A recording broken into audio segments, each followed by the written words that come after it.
Hello, everybody, and welcome, ladies and gentlemen, and all the others. How is everybody doing?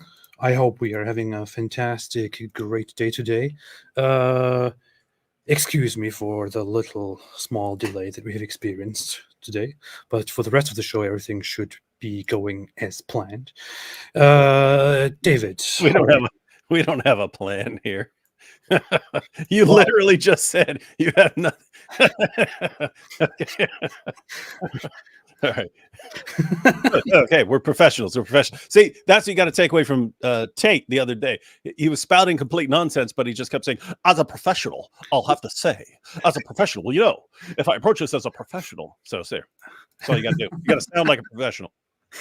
and then Piers Morgan asked, "What professional? What are you talking about?" And he said, "The professional." The professional. Which part of professional did you understand? Do I need to someone look up professional and see if it's an actual word in the dictionary? If If it's it's not, not, put it in there. Top G. Top G orders it. Yeah, David, what's up? Yo, what's up? You seen some changes in Europe, man? I see changes. I Stuff see changes. stuff's moving along faster than I thought. So, changes are indeed happening. Some of those changes are, for example, that there were elections in the Netherlands, which happens to be a very important part of Europe, Die Niederlande. the Niederlande, and or Netherlands, or however they say it. And there we had the election results that shocked everybody. Oh, those election results show that the Party for Freedom, led by Geert Wilders, who's actually pronounced Geert Wilders in Dutch. I think the W for them is a V, like in German, isn't it? Wilders. Okay. Wilders. Geert Wilders, maybe, yeah, okay, maybe makes sense. Don't try this at home. But he actually, his party was came out on top. Has 37 seats, which is the majority, which is the highest number of seats in the Oh, he's parliament. the actual top G. He's Garrett. Yes, he's top. Whoa, real top G. But he's top. He's top. He's top, and top Geert. Every time I think about it, I just remember that one interview. It was the funniest thing. I was dying laughing, and I was laughing for days just when I would think back to it. When that guy said, when Garrett Wilders said, I told you about it the other day, but he goes, European culture is superior to retarded Islamic culture. And there's this pause, and the guy goes, excuse me, did you just call Islamic culture retarded? Yes, because if you look, and then he goes through the evidence. Yeah. What a nut, man. That's crazy. And you can see here the history of it. The PVV, which is the party we're talking about, it's called Partij voor de Vrijheid, which means freedom part, the party, the party for freedom. And that I will start the Freiheit und Gerechtigkeit party. That party now got the highest number of seats here in Parliament in the 2023 elections, 37 seats compared to all the others. And the funny thing about this is that this party was around, like, look at this, in 2021, they got 10% of the vote. Now they have 23% of the vote, and thereby surpassed everyone else. In the past, people were mocking this party and were saying, "Oh, it's just hateful. They're just Islamophobic, bigots. They will never get anywhere." And now suddenly, surprisingly, shockingly, they are the number one. What do you think about this development, David? Before I go further into what exactly that means. Well, I mean, we've been predicting this for a long time, and I've been saying for many years that at the end of the day, Western nations are democracies in one form or another. No, the United States is a constitutional republic. Yeah, you're voting for your leaders, and that's a form of democracy. It's not a pure democracy; it's a form of democracy. But if you tick off enough people, if enough people get fed up, and you're a leader and you're not doing what they want, they can replace you and get leaders who will do what they want. Same thing with any of the the media and so on. Even if they're private companies, if you tick off enough people and no one watches your stuff anymore, then they can watch someone who will not be treating them like garbage. And so things can change very quickly. You just need to reach a certain threshold of ticking people off, and they can change the political spectrum very quickly. And I don't know. The other thing that happens, and it's similar. It's similar for.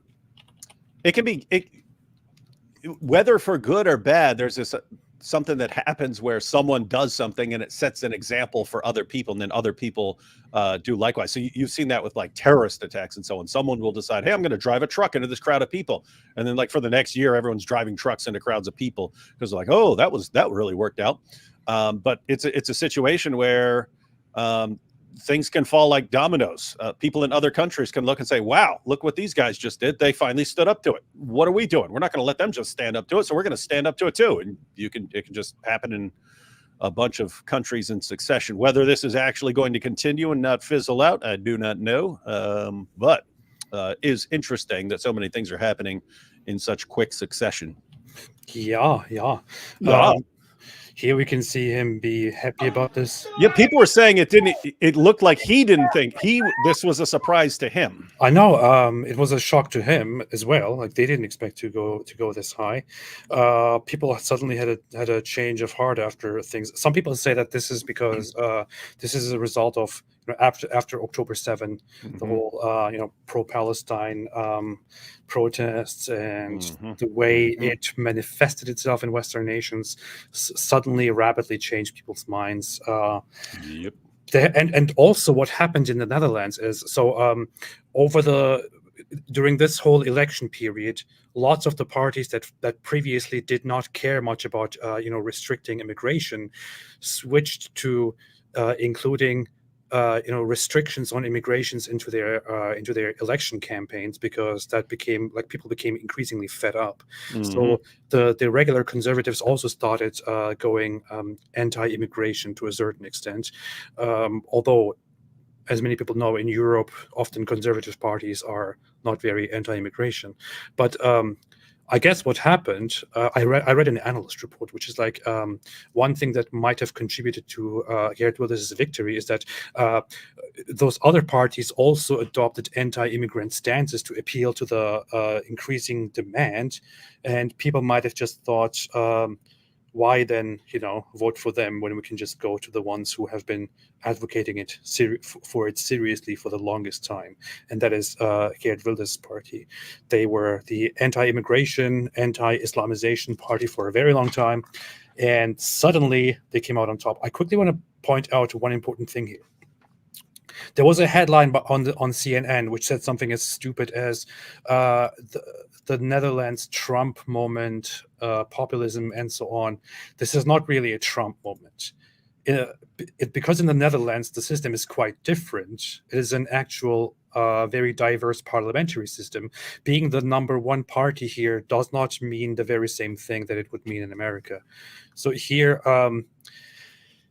Geert Wilders' party has 76 seats and has the highest number, but they have to have, I believe, around 150 seats in order to form a government. And if the other parties don't want to work with them. No, 76 is what you need for the majority. They won what, 37? I think they won 37. And so they've almost got half of what they need. Yeah. I went for the very wrong number here. But yeah, they have to form AP caught lying. They have to go for that majority in order to form a government. And Geert Wilders' party alone will not be capable of forming that government, so they have to do a coalition with a different party, and most of the other parties refuse to collaborate with Geert Wilders' party, which is why things could change, and their party, despite having the highest number of seats, could end up being again in opposition, while others become a coalition of majority. So yeah, I was scrolling through some of those other parties and whether they're right or left or center and so on, and I'm not sure they could get a majority coalition against him. I mean, in theory you can. That's all you need to do. So even if you have the biggest party, if all the other parties unite against you, they still have the majority government. But I was looking at them. Several of those other parties with high numbers of representatives were like center in the center to center right category.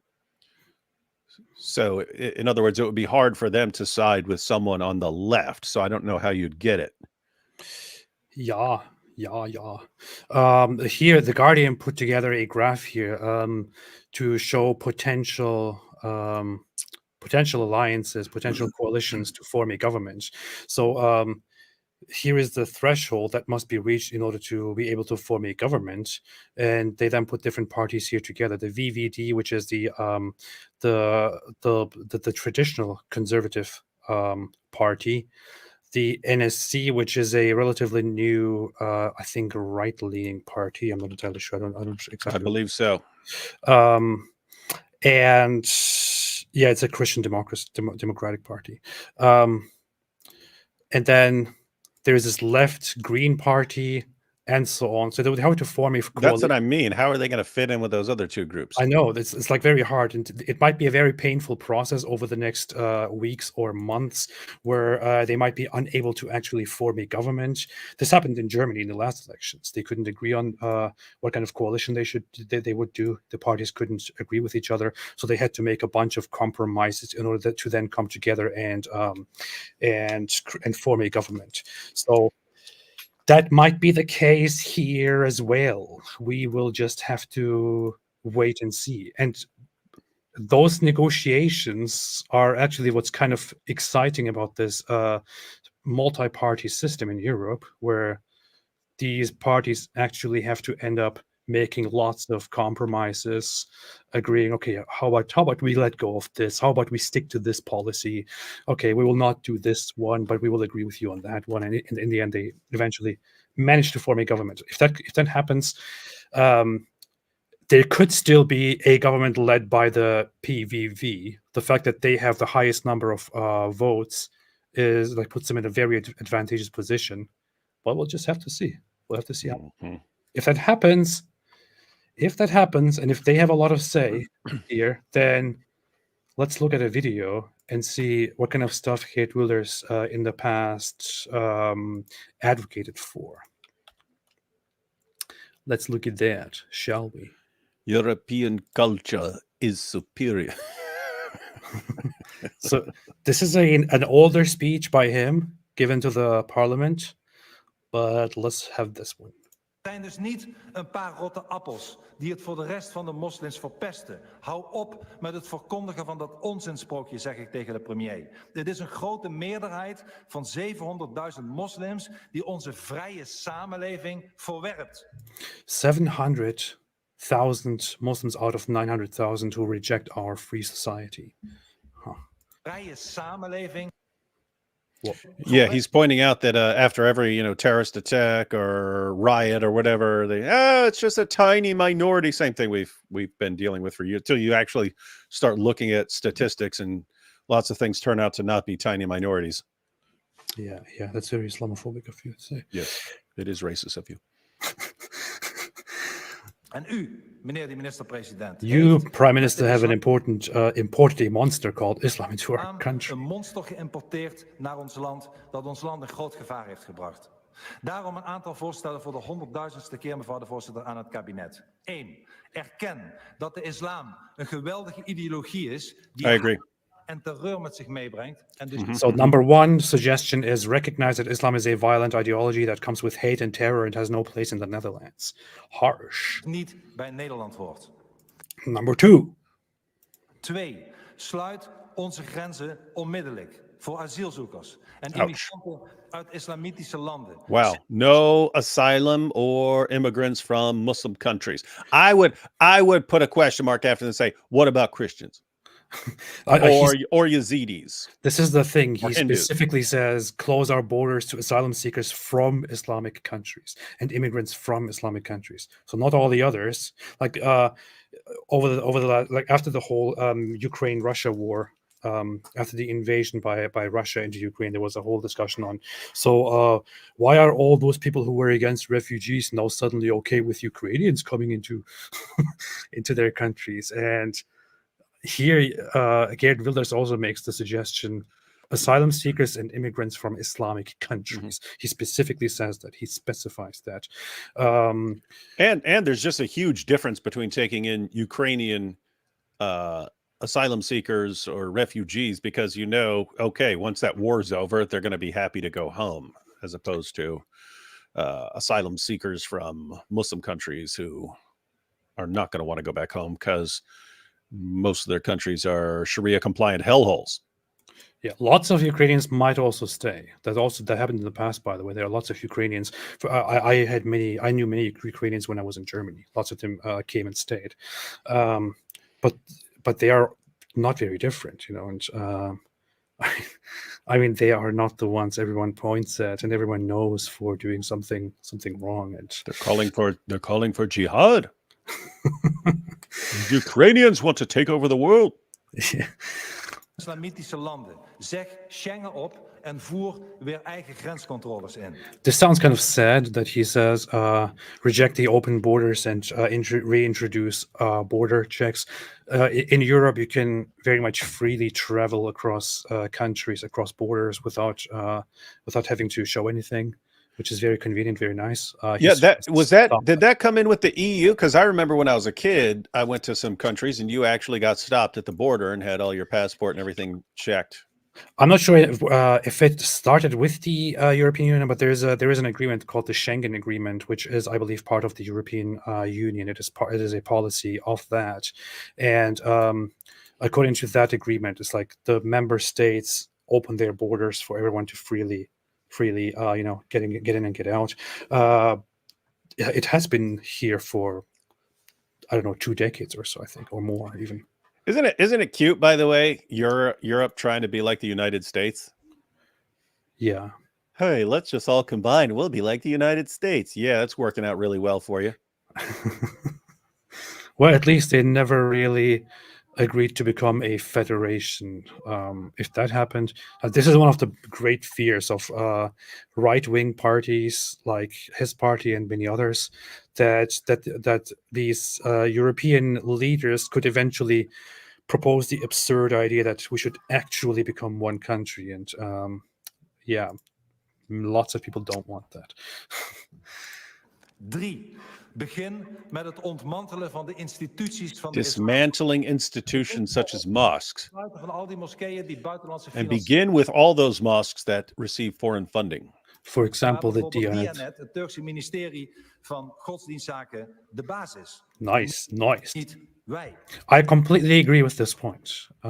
Dismantling mosques? No, not with the. I don't completely agree with dismantling mosques. AP says all mosques must be dismantled. You heard it here, folks. No, I agree with the other point. Which is to dismantle mosques and Islamic institutions which receive funding from foreign governments, such as the Turkish government, Diyanet. I'm aware of that one, for example.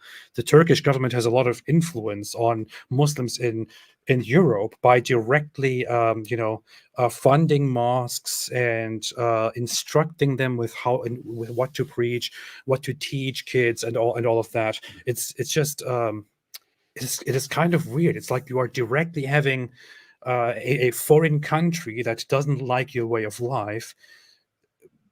They freely infiltrate your country and freely teach to the citizens of your country that they should not like your system either, and that they should strive toward changing it. This is just it is insane. It's completely, it should be unacceptable. It should be seen as an existential threat by every single nation. Question: how is a guy from Turkey the most anti-Turkish person I've ever met in my life? Anyone who's got a Turkish accent, listen to that Turkish accent, can't stand it. It's like stabbing me in the eardrums.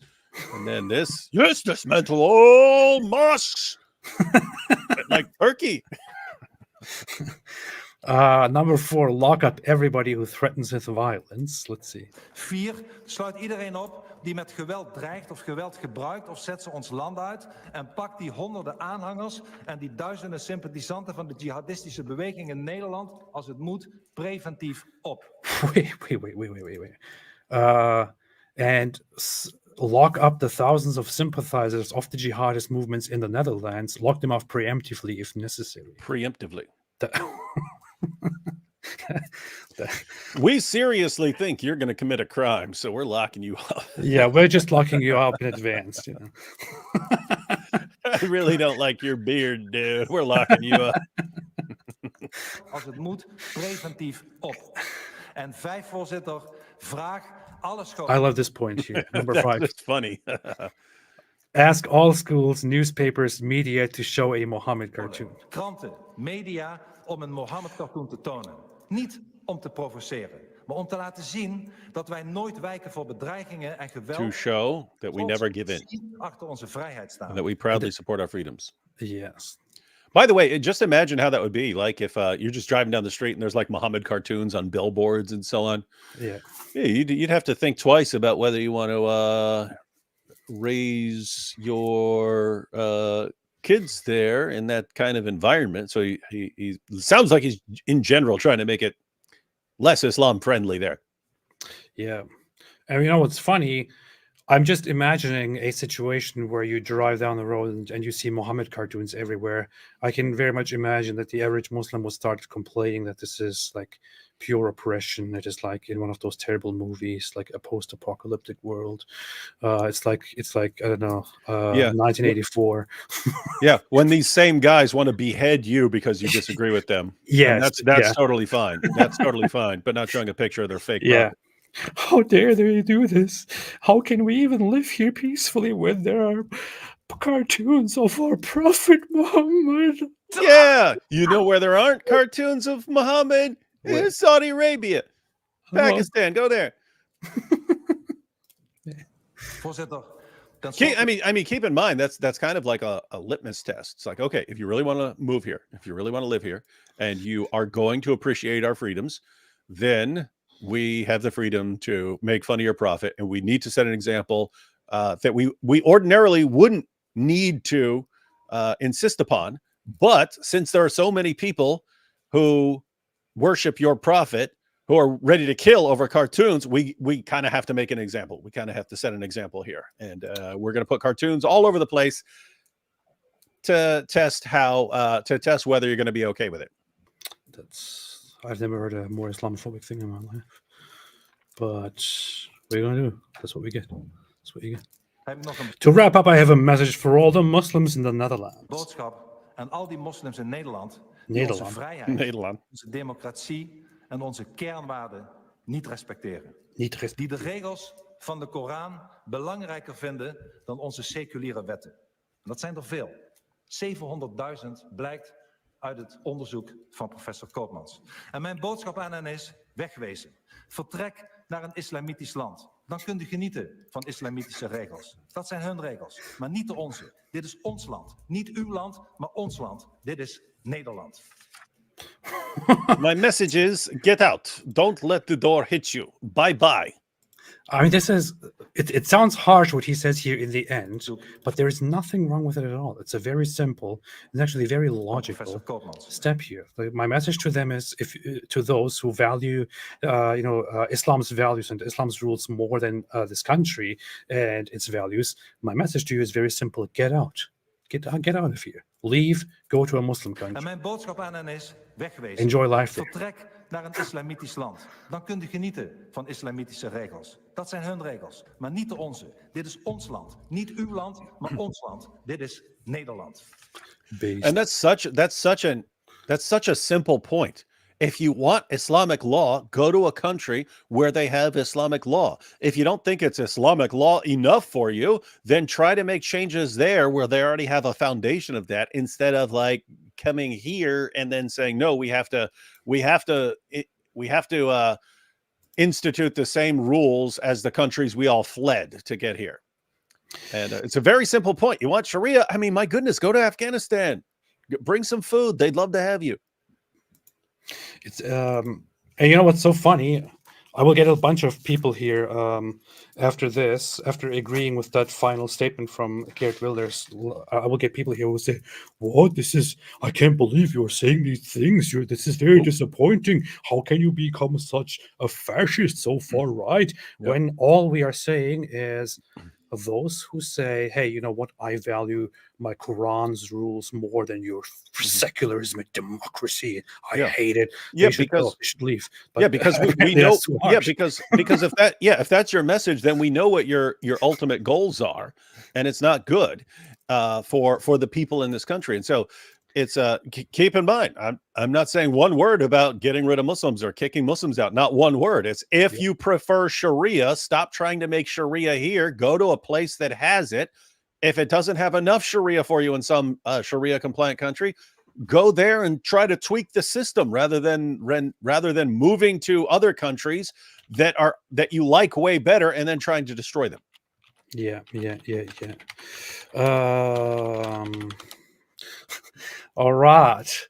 There is something else from this guy from Geert Wilders that we could look into. Something that people who weren't around years ago might not know, and that is a film that he prepared, which was very controversial, which is called Fitna. Fitna. That was way back in the day. What was that, like 2010 or something? I remember that was way back in the day. Yeah. It was very much Look in it up. response to the whole post 9/11 sentiments and stuff like that. Hairdriller said Muhammad was a rapist, so Islam accommodates rapists. No, Erdogan is an Islam. No, here's what's crazy. That's offensive, but is it true? It is completely true. Oh, it's even older than I remembered it was way back in the day, but this was 2008, so this is really way back in the day. Oh yeah, that's when Fitna came out. Yeah, that's back when there was no one dealing with this stuff. It was Robert Spencer, Pamela Geller, me, couple of other Christians, Jay Smith in the UK, Samuel Green in Australia, Tony Costa. No one was dealing with Islam back then. Hey, you know what? I think sometime this week we should go live and review the film by Ayaan Hirsi Ali and Theo Van Gogh, which is the whole submission. Phenomenal film. Yeah, we should do that. And also to remember that that the guy who made the movie with Ayaan Hirsi Ali was murdered because of that movie. So it should have more significance. It should be respected. It should be respected and remembered. It should be shown everywhere all day. Yeah, it should be shown it should be shown to everybody. Everybody should be forced to watch it. They should have their eyes kept forcibly open, like in that scene from A Clockwork Orange, and they should all be forced to watch it. Geert said Muhammad was a rapist, so Islam accommodates rapists. Erdogan is an Islamist, so Turkey will accommodate rapists. Do you want that to happen in your country as well? A vote for socialists or liberals or social Christian Democrats, all betrayers of freedom. I will stop Islam. This is very based. This is too based. I can't deal with it. Here we have a few rockets that say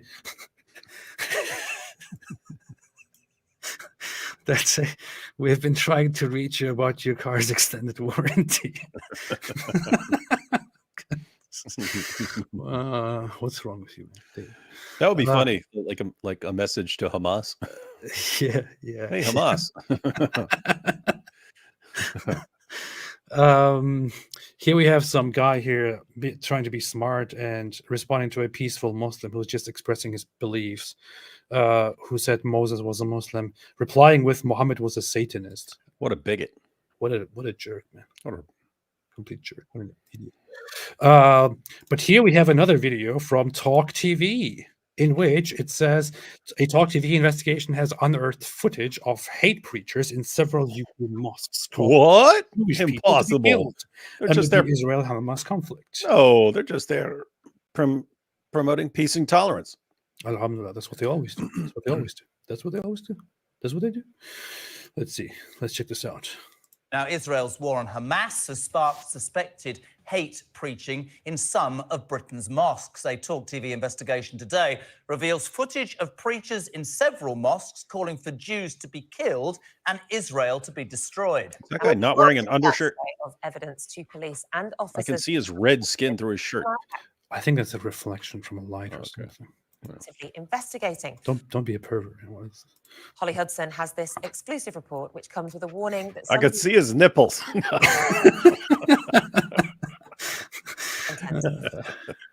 I can actually see a line here. Like look at this. You can actually see here. He has an undershirt here. So don't be judgmental. Don't be a bigot, David. A sermon at the Redbridge Islamic Centre in Ilford. The speaker prays with his congregation in Arabic to curse the Jews and the children of Israel. Talk TV. Isn't that Surah Al-Fatiha all day, every day? By an actor. Oh Allah, curse the Jews and the children of Israel. Oh Allah, curse the infidels and the polytheists. Oh Allah, break their words, shake their feet, disperse and tear apart their unity. And give us the sexual strength of 30 men, like Prophet Muhammad, using Ali Dawa's orgasm intensifier pills. Pay attention to something he says here in his prayer: tear apart their unity.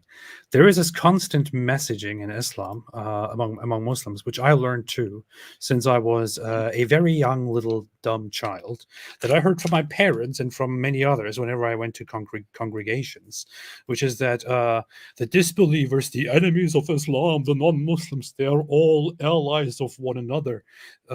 In fact, I heard this phrase, which is a very well-known, cultural phrase, which is Islam is one nation and disbelief is one nation, which means Muslims are alone against the entire world and all the disbelievers, because they all know that Islam is true, but they don't like it. They all work together: the Christians, the Jews, all the other religions, the polytheists and the atheists, even everybody. They all work together just to destroy Islam because they are jealous, because Islam is so great. And this idiotic, stupid, very ridiculous, very incredibly dumb message keeps being repeated and repeated and repeated, which is why you hear this guy here say, tear apart their unity. Mm-hmm. And by the way, that's why they get enraged if like a Christian and an atheist, let alone if Rabbi Shmuley jumps in there and then it's a Christian, an atheist, and a Jew all on the same side of some issue. It just enrages them. And they spent years trying to matter of fact, they were saying that at some point, like, we're gonna cause division, yeah, and we're gonna go over here and say to this guy, yo, does you support what this guy's doing? Oh, it's so shameful. We really want to like you and work with you, but not if you and they're gonna do, and then they all started attacking each other over stuff. They end up with the Dawa wars. That's what's funny. Guess what? I mean, everyone else at the end of the day can work together on a lot of issues. The Dawa guys, they can't even get along with each other. We're proud of that. Yeah. Their homes. And from London to Yeah. Liverpool. If the 2 billion just marched on Israel, it's all over. Keep dreaming, man. Keep dreaming. Wait. First of all, is that real? Is that? I mean, is he right, AP? If hypothetically all 2 billion Muslims just united and said we're going to go attack Israel, they'd win and it would be unstoppable, right? No. You'd get blown to bits because every other nation would be like, wait, what are you doing? Oh no, not happening. And they would start infighting immediately. They would be like, so who's going to lead? No, you're not leading. We are leading. Your understanding of Islam is corrupt. You are worse than disbelievers. Yeah. And they would start shooting each other and they would be dead. That's what would actually happen. Other nations wouldn't even have to get involved. I know. The Muslims just start marching. Oh, and the Pakistanis and the Afghanis. And they're all killing each other now. Oh, yeah. No. And then Israel's like, wait, you guys tried to unite against us and you all just killed each other? I know that would be actually Israel wouldn't have to do a single thing. They would just sit there and wait. Sit back and watch. On the way, the Muslims, if they all came together and were marching, they would take each other out until that they couldn't even reach Israel. They'd be sitting there eating falafel, watching this whole thing. Man. These spots in the direction of Israel, 2 billion, it's all over. To Birmingham. No, it's not Fantasyland. Hey, I know this guy. But by the way, that's the same message that Mohammed Hijab has been sharing about, like, all Muslims uniting and the Ummah uniting, and no one will be ready for it. And it's one, you live in total fantasy land if you think these guys can unite. They hate each other and want to destroy each other and can't get along on anything. So that's one issue. And two, even if you did unite, it would be like the lamest countries in the world uniting against like a vast array of countries that are significantly more powerful. Yeah. Will speak and say, "Oh, Muslim, behind me there is a Yahudi, come and kill him." Yahudi. Preachers at mosques across Britain have been filmed calling for victory for Hamas. Remember how Rabbi Shmuley brought up that Hamas mentions that hadith in their charter of killing all the Jews, and then Mohammed Hijab was like, "Oh, that's a hadith. That's a hadith." No, eschatological hadith. Yeah. First he says hadith, and then wait, and then Rabbi Shmuley is surprised. Wait, that's from Muhammad? Yes, it's eschatological. Yeah, so it doesn't mean we should just go around and kill every Jew. It means that we will eventually kill all the Jews. Yeah, it means it's a goal. We're going to do it. It just doesn't mean I'm going to do it right now. Yeah. I have to try and build alliances, like I'm doing on Twitter. Don't be a bigot. Don't be unreasonable here. We're going to kill you later when the time comes, not now. Whatever. Oh God, heal our hearts regarding the usurping Jews and in every enemy of you and the Muslims. Oh God, limit their number, kill them indiscriminately, and do not leave any of them alive. Oh God, our Lord, disperse them, weaken their strength, shake the ground beneath their feet, and freeze the blood in their veins. Freeze the blood in their veins. May the streets flow with their frozen blood sickles. Is it just me? But it's like the way Muslims pray. It's like it always sounds very distinct, very like the whole language, the whole stuff to pray for. Well, you don't hear from many other religious groups. Stuff like, "Oh Allah, destroy them, kill them, one by one, take them all out, please. Slit their throats.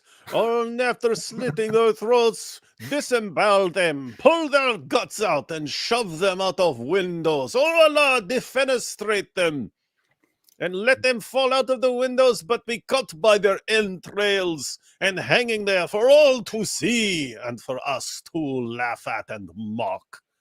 In the name of Allah." That was pretty good. It's pretty solid. It's pretty good prayer. Yeah, it was very, very, very good. That was solid stuff. Yeah. Against Jews and Israel with alarming anti-Semitic rhetoric. Oh, revenger, revenge from the oppressive aggressor occupying Zionists. Oh Allah. Oh, revenger. Hey, thank you. And Nigella Frisa made a super chat of $300, which is a great contribution to the channel. Thank you so much. I appreciate it. And even one that doesn't even have a message. Not even a message left, just a super chat made. Thank you so much. I appreciate that very, very much. It's very helpful. Very, very much. Shake the earth beneath them. Oh Allah, limit their number. Kill them indiscriminately. Oh Allah, and do not leave any of them alive. Please kill them. In some cases is as Waterboard them, Allah. Oh Allah, you know what to do. Start a fire. Start a fire on their chest. Pull out their teeth. And I don't mean with a lighter, I mean with flint and steel, rubbing sticks together right on their chest. It will take a long time and be very painful. Yeah. If I was gay, I would completely go for this guy. Yeah, he's sexy. But in some cases is hey, Sheikh Uthman better keep his new wife away from that dude.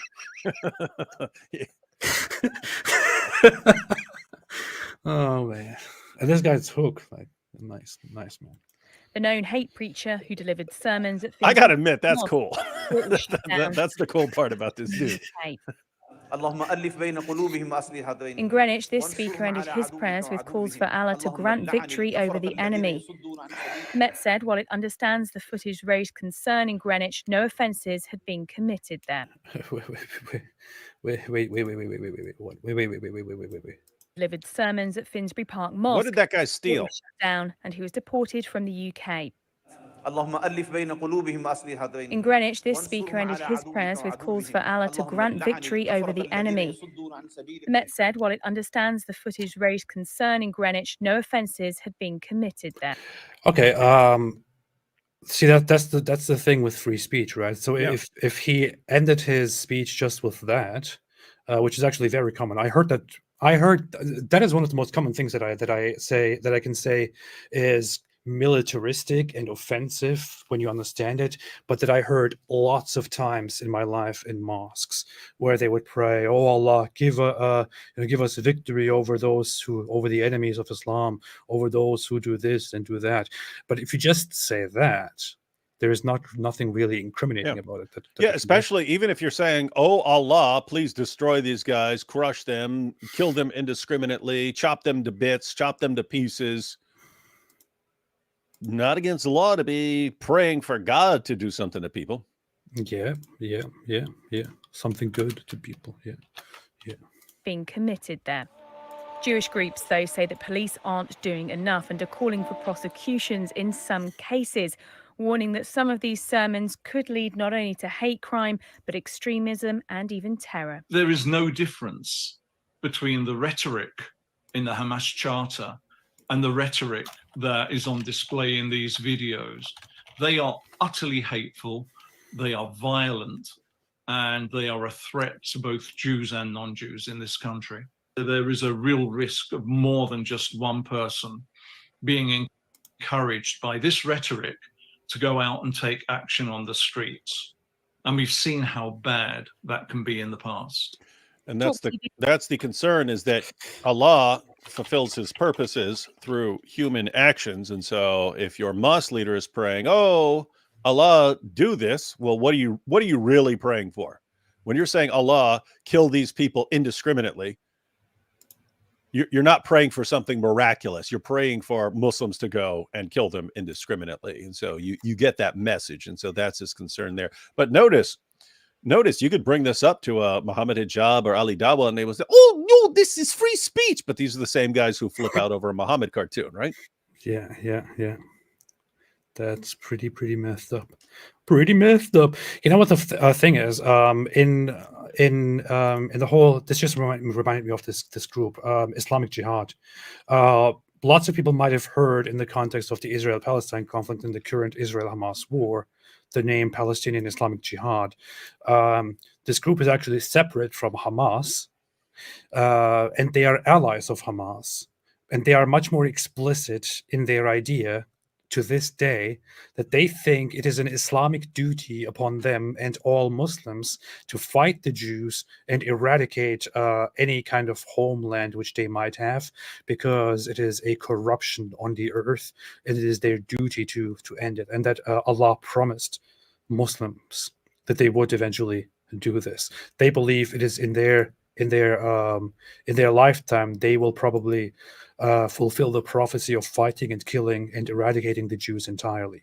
So these guys are much more explicit about this stuff, and they are official allies of Hamas, and they work together with Hamas in the currently ongoing war against Israel. They were part of the October 7 attack, and they regularly preach all this kind of stuff focused on Jews. But what this guy just said, that their preachings in those mosques are not very different from what Hamas has in their charter, is no surprise, because Hamas's charter sounds like a very regular Islamic preaching.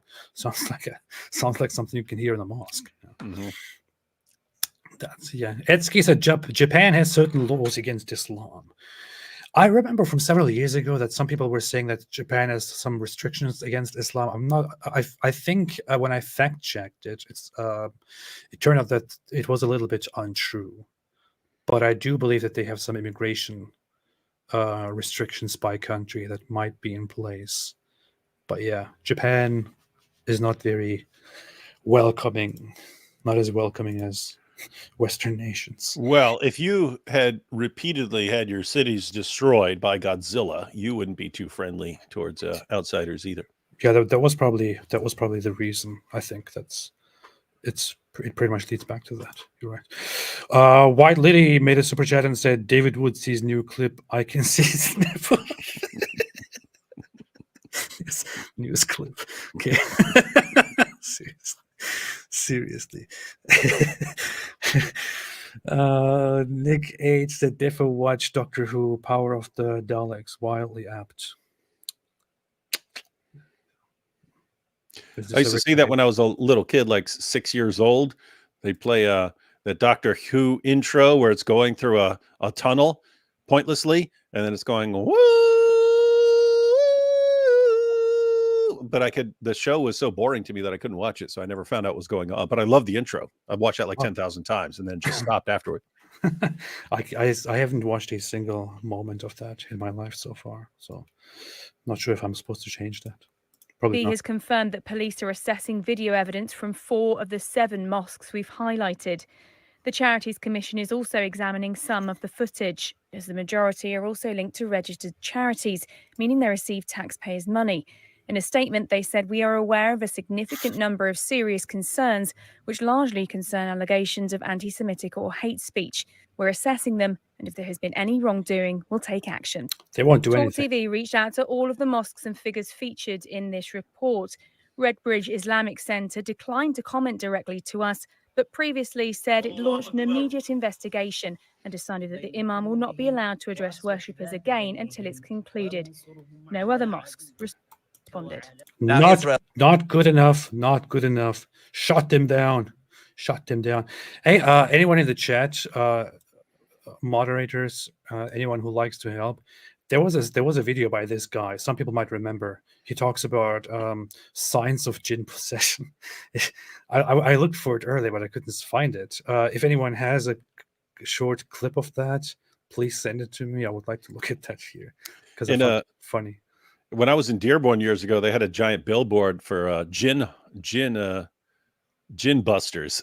It's like, you got a jinn in your house, something, but it's actually, is there something strange in your house called jinn busters? And they'll take out the jinn for you. By the way, can you actually see they made a book cover with you on it? Who? Where? What? That right there in this comment. Oh, that's the book. They're saying that's your book by Leather Strap Press. I didn't even pay attention to the super chat yet. Yeah, you're on there. Seeking Dawkins, Finding Jesus. That's funny. Yeah, that's good. That's solid. But it's actually a good looking book cover. Yeah, it actually is. That's funny. That's nice. I'm going to get that book. It says, hey, David, just letting you know my new book, Seeking Dawkins, Finding Jesus by the Leather Strap Press comes out this Christmas. Very nice. That's very, very nice, man. Everyone, you know what to get for a stocking stuffer. That actually looks very good. I'm going to buy that. Abu Bakr al-Pafdari said, please compare and contrast Christ's commands to baptize all nations with Muhammad's declaration that he has been commanded to fight the people until they all believe that Allah is the only God and Muhammad is his messenger. Do you want to contrast that quickly, David? I mean, it's pretty interesting. So the end of the Gospel of Matthew, Jesus says, go into all nations, baptizing them in the name of the Father, the Son, and Holy Spirit, teaching them to obey everything I have commanded. So, but yeah, that is an interesting parallel with Muhammad's calls to violently subjugate the entire world. Very, very good. Very cute. Thank you. That was very nice. Very, very nice. All right. TV reached out to all of the mosques and... Okay, we have seen this. We have seen this. There is another report which is could further complicate Turkey's ratification of Sweden's NATO membership bid. So there is a report from Sweden which says Swedish authorities must be handed the power to requisition and demolish mosques that are proven to be used to promote messages incompatible with Western values. And Did you say Western? Western, yeah. And the country should impose a ban on the construction of new mosques. The leader of the right-wing Sweden Democrats, Jimmy Åkesson, has claimed this is not a small party. This is not a small party at all. In fact, let me pull this up here. Let me pull up how big this party is. Here's Politico. They will have different countries. Let's have this country: Sweden. Norway and Sweden and Iceland and Finland and Germany now one piece. Oh no. That song. Look here. Italy, Turkey, and Greece. Here, the yellow one here, SD, that is the party. Sweden Democrats are a right-wing Eurosceptic anti-immigration party. They're currently at 21%, according to the latest estimations. This is not a small party at all. And they say that the government should be handed the authority to shut down and demolish mosques that spread values, that spread ideas which are against Western values. That will get the message across that you can't be talking about this stuff. Ooh. And notice similar principle. Hey, not saying you can't be a Muslim or anything else, but if your goal is to ultimately subjugate us, no, we're not putting up with it anymore. Yeah, and that's completely fair. Completely fair. That is completely fair. Entirely fair. It is not a right to come to our country and build monuments to a foreign and imperialist ideology, like Hassan told his party is faithful. In the long term, we need to start. He said it's not a right. You do not have a right to come to our country and have these kind of goals that you have. Yeah. What is this stupid website with this huge banner up here? What kind of anyway? Cool. In the long term, we need to start confiscating and demolishing mosque buildings where anti-democratic, anti-Swedish, homophobic, or anti-Semitic propaganda or general misinformation about Swedish society is spread. They're just going for all of it. Wow. Nice. Minarets, domes, crescents, or other attributes that serve as Islamic monuments in the cityscape should be completely removed, he added. Yeah, I don't even agree with that, but if it happens, I will probably lose minutes of sleep over it. Yeah. Minutes, ladies and gentlemen. He elaborated on his view, insisting that people should have the right to have a gathering place if you worship a god or have a religion, but explained that the problem is when you force your religion on others by building monuments and having prayer calls. We do not think that is reasonable. Very, very interesting. Very interesting. Sehr interessant. Sehr interessant. And this party is not a tiny party, not a small party at all. In fact, it looks like they were started in 2010s and are currently at 20%, which is... But yeah, look at them. They've been skyrocketing. Yeah. This is what's happening, guys. This is what's happening. Don't underestimate the frustrations of people. Don't call it Nazi. Don't call it ridiculous. Don't say, oh, it's just hate. It's just propaganda. No, they will let out their frustrations. This is a national conservative right-wing populist party that is, very, very nice. Interesting. This is what all of this leads to. This is what these dismissing of people's concerns for such a long time leads to. Luai Ahmed, who is, I believe, from Sweden, he tweeted about this. Sweden's second biggest political party has announced that it wants to demolish mosques. It wouldn't surprise me if they became Sweden's biggest party in a few years. Wouldn't surprise me either, because I know the jihadis aren't going to stop. Swedes secretly hate Islam, and honestly, why would they love Islam? This religion has brought them nothing but trouble, riots, unwanted cultural wars, and easily often parallel and lots and lots of rape. Yeah, you know what the thing is? This is true about Germany.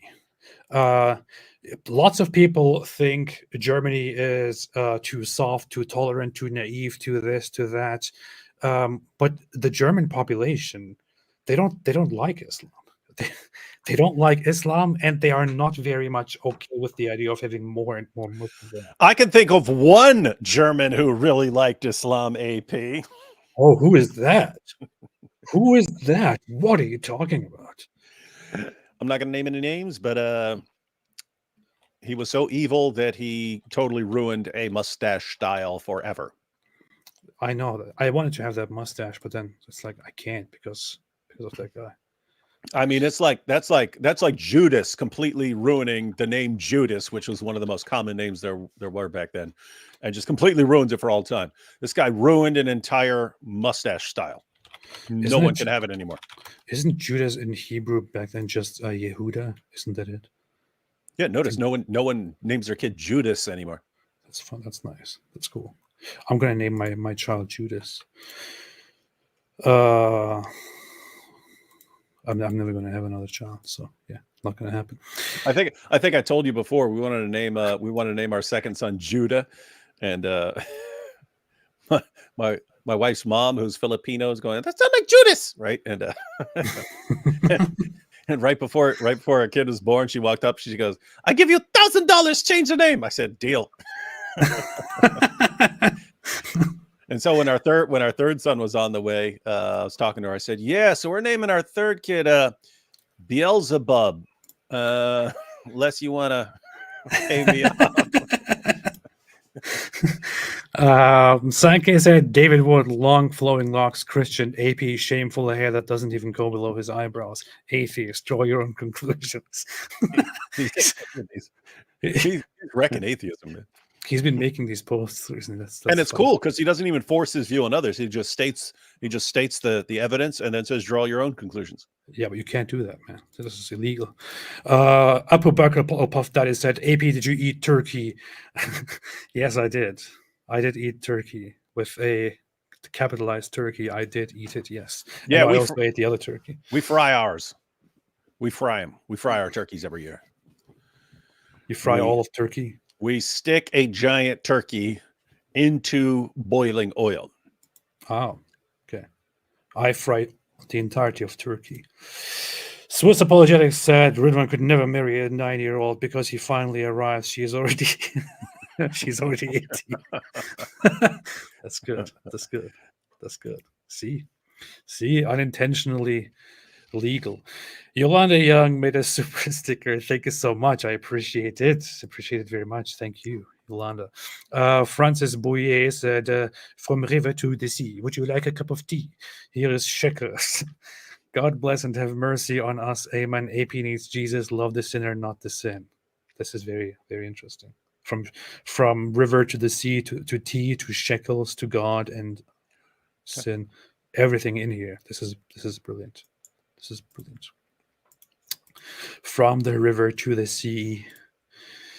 Uthman's tomato ketchup said, Alan do Delilah. I recently had my eyes tested and got a new leather strap. In other news, my IBS has settled down. You see? Hey, we should make little joke commercials for products like Uthman's tomato ketchup and Ali Dawa's orgasm intensifier pills, and just like randomly during our live streams. And now a word from our sponsor. Yeah. Oh, Grandpa. Yeah. All right, let's have a look at this. Actually, I want to go on here. White Lily said, I love you. I truly do. I love all my fellow ex-Muslims. However, just because you're an atheist doesn't mean time is relative.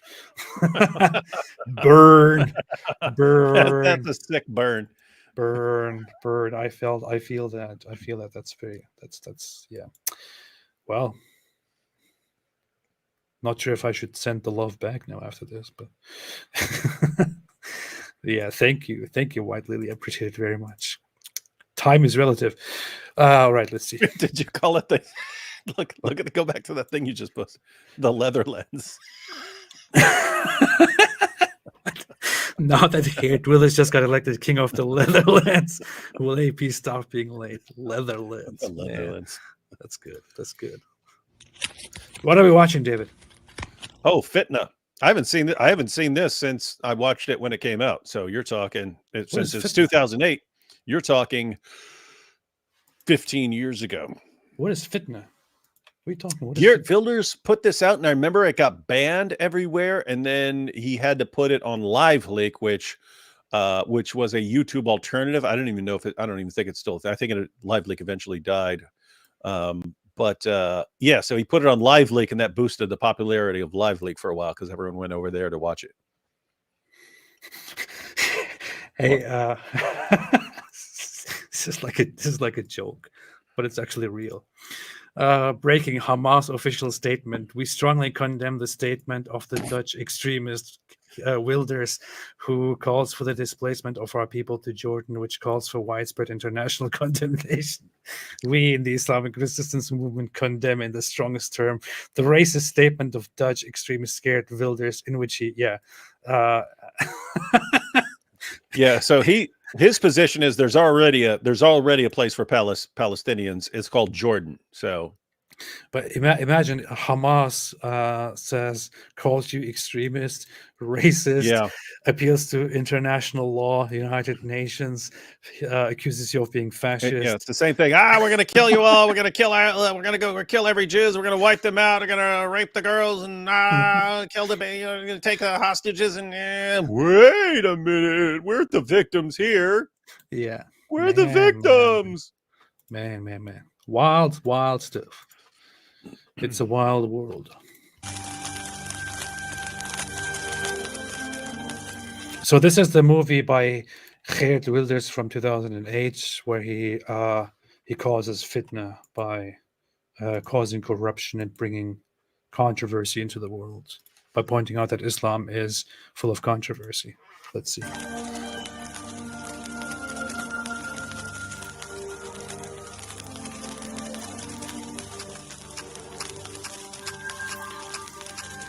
What is this beautiful gentleman here?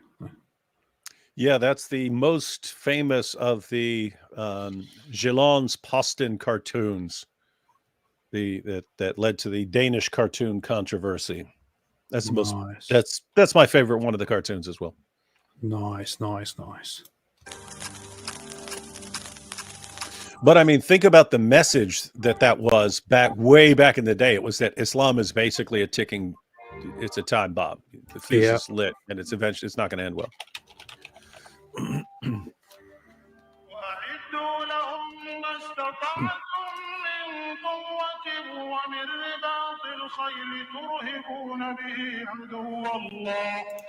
Prepare for them whatever force and cavalry ye are able of gathering, to strike terror into the hearts of the enemies of Allah and your enemies.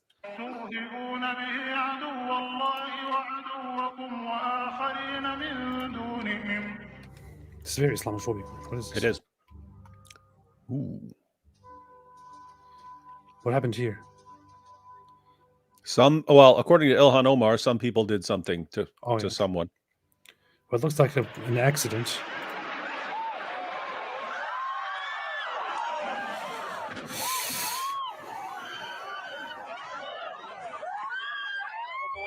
Please, I'm gonna die, aren't I? No. Say your, I'm gonna die. Say your prayers.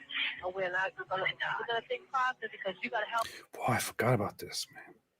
I completely forgot about this. Me too. I remember watching this over and over again. Not 9/11. I forgot about the video content. Yeah, I forgot about this conversation here. Just sent chills down my spine, like back then. You gotta get off the floor. Now, stay calm. You're doing a good job, ma'am. You're doing a good job. It's so hot. I'm burning up. Monse, oye, estoy llenando chavido una bomba en el tren y hemos tenido...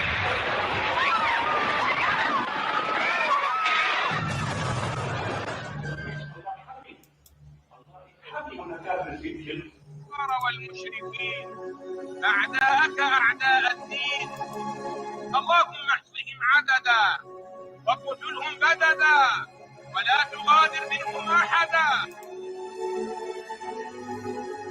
These are regular prayers, regular Islamic prayers. Yeah, we saw they're still praying things like that. Yeah, what's the problem? Right in Great Britain. Let people practice their religion. What's the problem?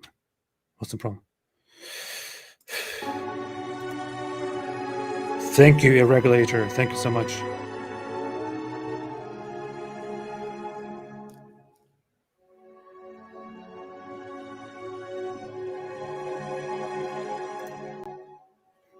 Etsky 17, thank you. All right, I am waiting for it.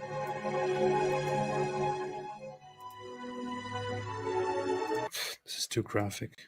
I forgot about this. Yeah, what am I thinking? I'm showing the movie Fitna. Yeah, like, I didn't which is banned from YouTube, and you're sharing it. Yeah. I don't think it's banned. It was just I think you can still find it in low quality. It was back then. Let me see. Hang on. Release. The exact nature of fitness release was uncertain up until its official launch. This was due to concerns of the legality of its content and anticipated acts of terrorism. The Dutch press center, blah, blah, blah, offered to release the film on the condition that Wilders would pay for the increased security required during the press conference and the weeks after it. Wilders declined to do so, citing prohibitive costs, having failed to successfully negotiate a transmission of the film with any Dutch television station. Wilders created a website, fitnathemovie.com, 2008, with the intention of releasing the film. However, this was subsequently suspended. On 22nd March, the Dutch Muslim Broadcasting Association offered to air the film on the proviso that it would be previewed for any possible illegal material and that Wilders would take part in a debate with proponents and opponents afterwards. Wilders declined, quoted as saying, "No way, I should have done that." Wilders released the film on the video website LiveLeak. The following day, LiveLeak removed the film from their servers after receiving threats that they described. LiveLeak removed it? After receiving threats that they described as being of a very serious nature. The film soon appeared on various BitTorrent and video sharing websites. LiveLeak reinstated Fitna later in March after security upgrades offering increased protection to its staff had been implemented. Well. How about that?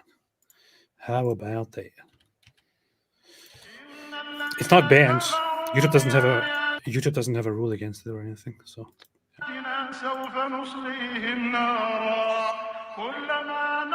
Those who have disbelieved our signs, we shall roast them in fire.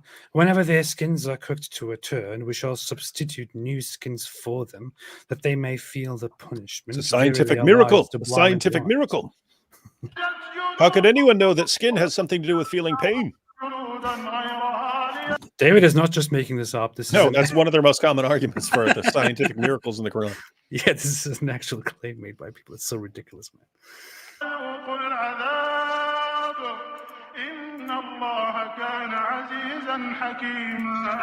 But look how beautiful it sounds.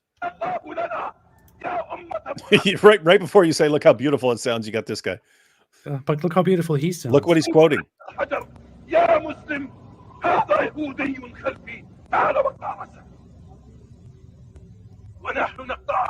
Oh, I remember this. No, it's eschatological. It's eschatological. What are you, stupid?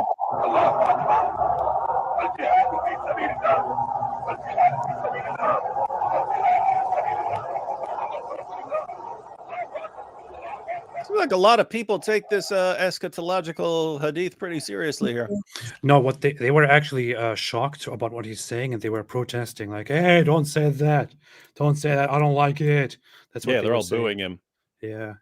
You're just misunderstanding that. And he took out his sword because he was not okay with the hadith. You know. بسملة عندك كم سنة؟ 3 سنين. أنت مسلمة؟ بسملة أنت تعرفي اليهود؟ بتحبيهم؟ لا ما بتحبيهمش ليه؟ كده. عشان هم إيه؟ هم قردة وخنازير. عشان هم قردة وخنازير؟ مين قال عليهم كده؟ ربنا. قال عليهم فين؟ القرآن. For the mouse told me. Yeah, I was told this as well. Lots of other people are told this whole stuff as well. I learned as a child that Allah turned the Jews into apes and pigs, or Jews are apes and pigs and stuff like that. What's very interesting is that to be very fair, this is taken from the Quran. But this is often exaggerated by Muslims and applied as a general statement about Jews. In the Quran, it is a certain group. Yeah, it's a certain group among the Jews who were, because of the Sabbath or something, they were turned into apes and pigs. But this has become very common in Islamic history, where Muslims just take it and say, "Oh, you see, they are so bad that Allah turned them into apes and pigs. You know, they are apes and pigs. Be careful when you are around Jews." It's incredible, man. Does the Quran say that, David? Does the Quran say that? It does? Man, it's very Islamophobic.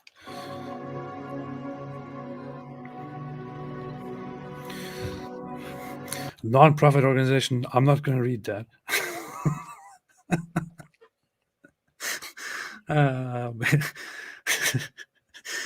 But thank you. Giovanni Garcia said, Muhammad, are you really a prophet? Let me answer this as a professional. Let me answer this as a professional. What professional? The professional prophet.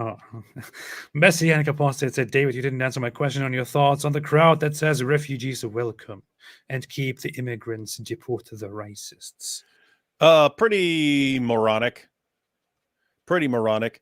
I mean, if it were actually like really nice, well-intentioned refugees, and if the people opposing them were actual just pure racists who hate everyone not of the same race, then I could see it. But it's not. It's anyone who recognizes, hey, we're bringing in lots of people in a country, and a lot of these people ultimately want to conquer and subjugate us, and they're going to do a lot of messed up things along the way. Maybe it's not a good idea to bring those people in and say, it's just racism. Just, no, kind of wouldn't matter what race these people are. If they have really bad ideas and are hell-bent on subjugating us, it's probably not a good idea to keep bringing piles of them in. And so, yeah, morons say this. That's very Islamophobic as well. You're Islamophobic. Well, so what? See, look at this. AP's an immigrant. Who's complaining about him besides jihadis? Yeah. And he's a Turkish immigrant. Do we have a problem with Turkish immigrants? Only if they want to subjugate us. And when they speak with a Turkish accent. Unbearable stuff. Yeah, if they have that dumb accent.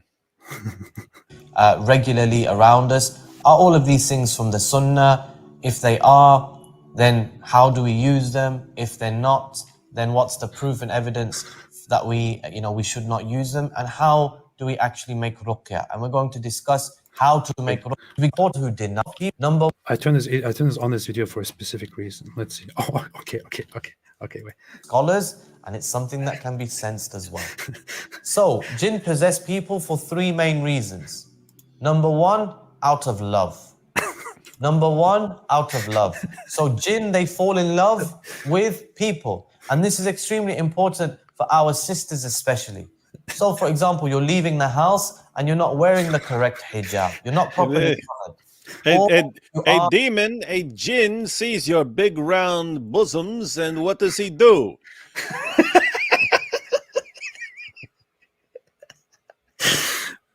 He possesses you.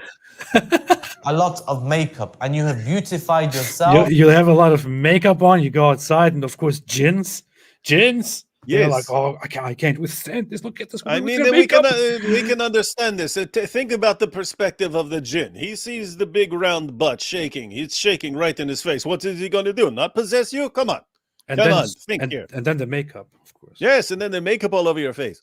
Yeah, makeup, and then the jinn is like, okay, I'm done. I'm gonna. I wonder. So he's saying you've got these three categories of jinn possession. I wonder which one Muhammad's going to be. Let's see. And you're leaving the home, then don't forget that there are other creations besides men. There are men who are going to look at you. And then there are women. Let's not forget about, let's be inclusive here and not forget about, lesbians who would also be very interested in those women who leave their house. And the jinn.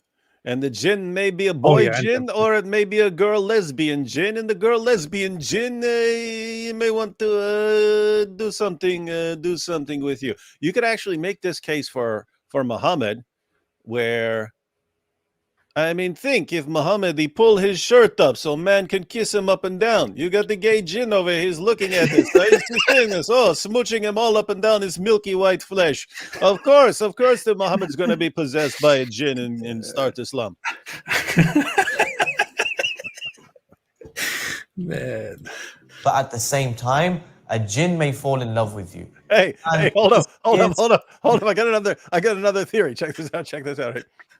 People are always confused about all these hadiths about Muhammad being covered in semen. And they think, oh, is it his semen? Is it Diha al-Kalbi's semen?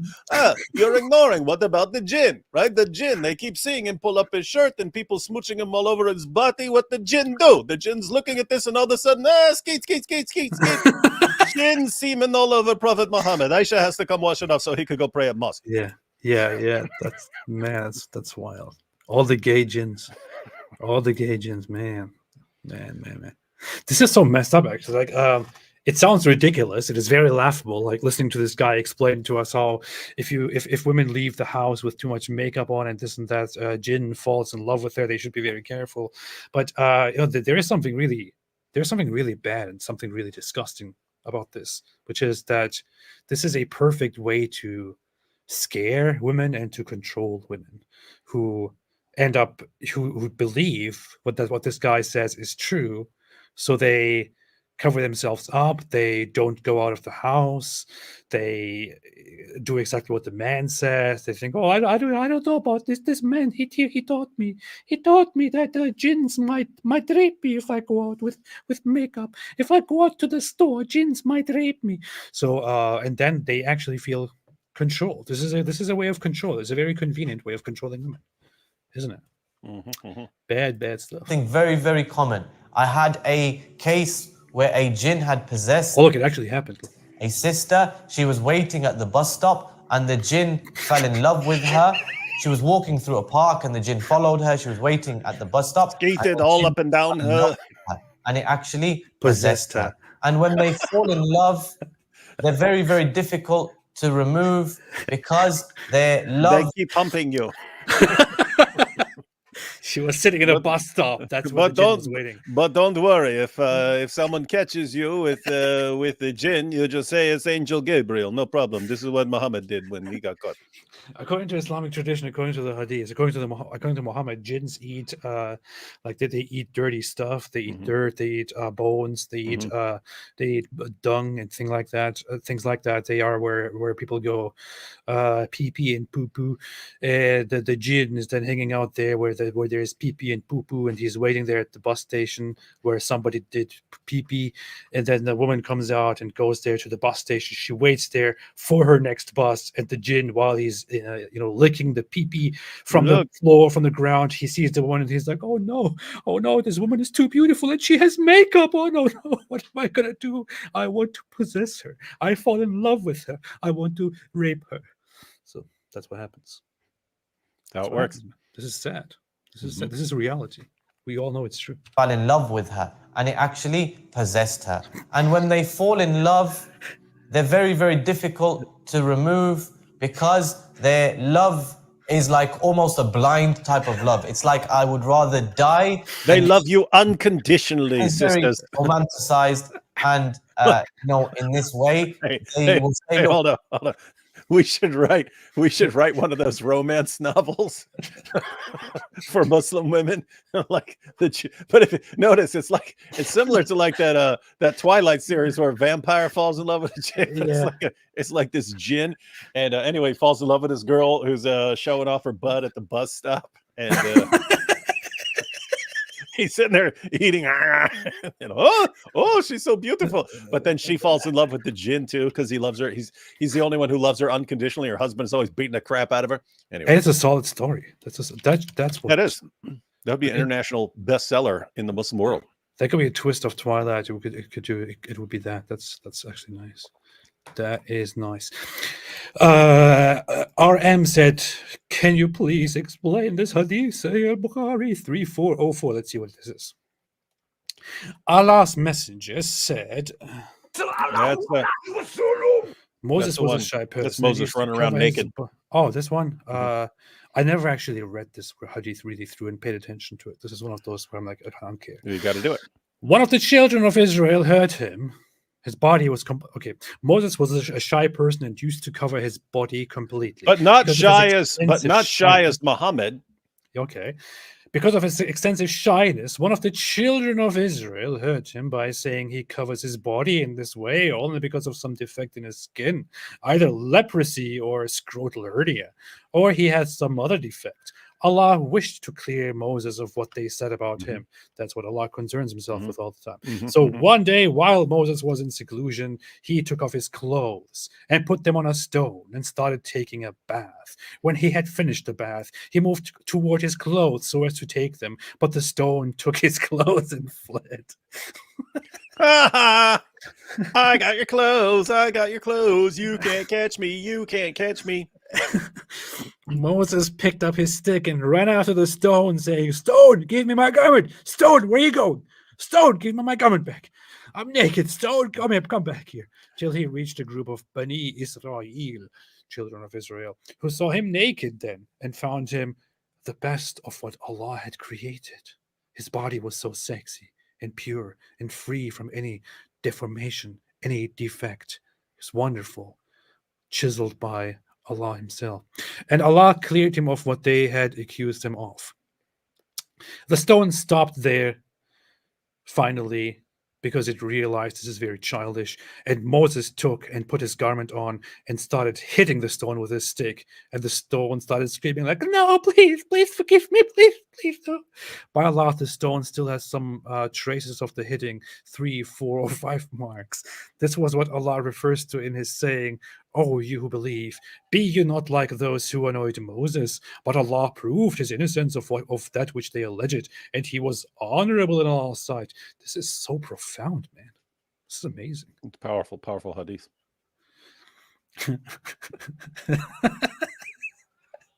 What do you think about this hadith, David? Yeah, it's good stuff. It is very good stuff, right? Okay, no explanation needed. Cringe Muslims, you see, chat Christians, and notice.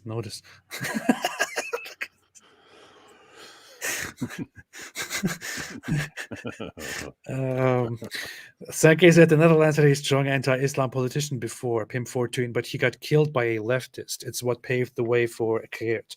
I know about this. Wasn't he? He was the guy who he was bald. He had no hair. He was killed by some supposed environmentalist activist because of his right radicalism. That inspired Geert Wilders. It was a long time ago. Yeah, this dude here. This dude. He was killed in 2002.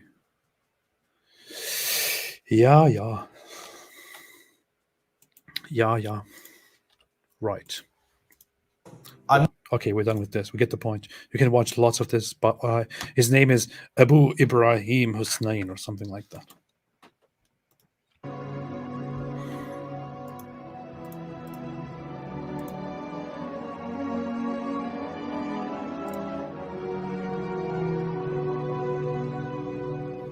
Cooper Gates said, "Thank you, AP, for describing that accurately. Separation of church and state is violated just as much if the public sponsorship comes from a foreign entity as from a domestic one." Thank you. فاليهود هم اليهود هؤلاء هم الذين يجب أن يذبحوا.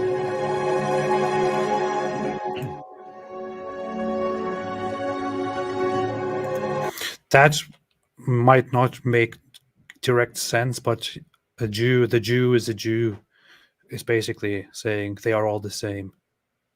Gotta kill them and hate them. Famous picture, be prepared for the real Holocaust. Oh yeah. God bless Hitler. Well, he also liked Islam, so this is very, I'm sure he's looking at this and thinking, thank you. I also love your religion a lot. Oh, look at these Nazis.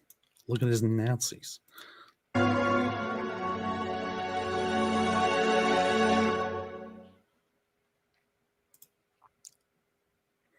No one voter said, maybe the worst problem of this all is that he lives in severe security measurements in safe houses for almost 20 years since the death of Theo van Gogh. Yeah, I don't doubt that. Yeah, it was the same thing with Ayaan Hirsi Ali. She had to basically bulletproof the place she lived in until she couldn't even live there anymore, and that's part of the issue. I mean, notice it's a simple message. Hey, if you are planning on eventually subjugating us, get out. And that's just too much. That's too much for people. Or any sort of criticism of Islam's treatment of women, like in the that short film Submission. Nope, you got to die. You have to die over that stuff. And I mean, my goodness, the Dutch people put up with this for decades. They put up with this. And it looks like some of them are getting sick of it. That's, of course, what an Islamophobe would say.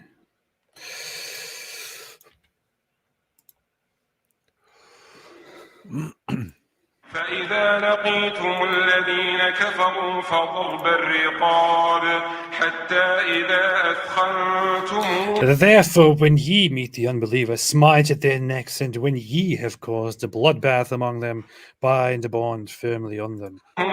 No, because remember, there's no harm in Islam, nor reciprocating harm. That's the lens through which you interpret all of these verses, according to Muhammad Hijab. Yes, that's what the harm principle in Islam says, according to Muhammad Hijab. Here's another report, by the way, from AP, which is they stole your initials. Which is it's my news network, AP, Apostate Prophet. Could I get in legal trouble for saying that? It's not. It's the Associated Press. But they have a report that says German police raid homes of 17 people accused of posting anti-Semitic hate speech on social media. To be specific, what they actually arrested is German authorities on Tuesday raided the homes of 17 people in the state of Bavaria, accused of spreading anti-Semitic hate speech and threats targeting Jews online.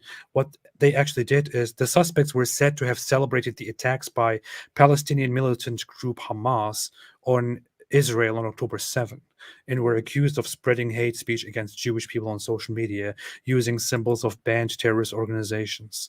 So, country after country, we get reports of European countries suddenly being tough and making arrests and raids and saying maybe we should shut some places down here because of all the hate that they spread. But meanwhile, you have stupid students in the West here and there, some Californians in America who are like, free Palestine, free Palestine. Hamas did nothing wrong. They're just fighting for freedom.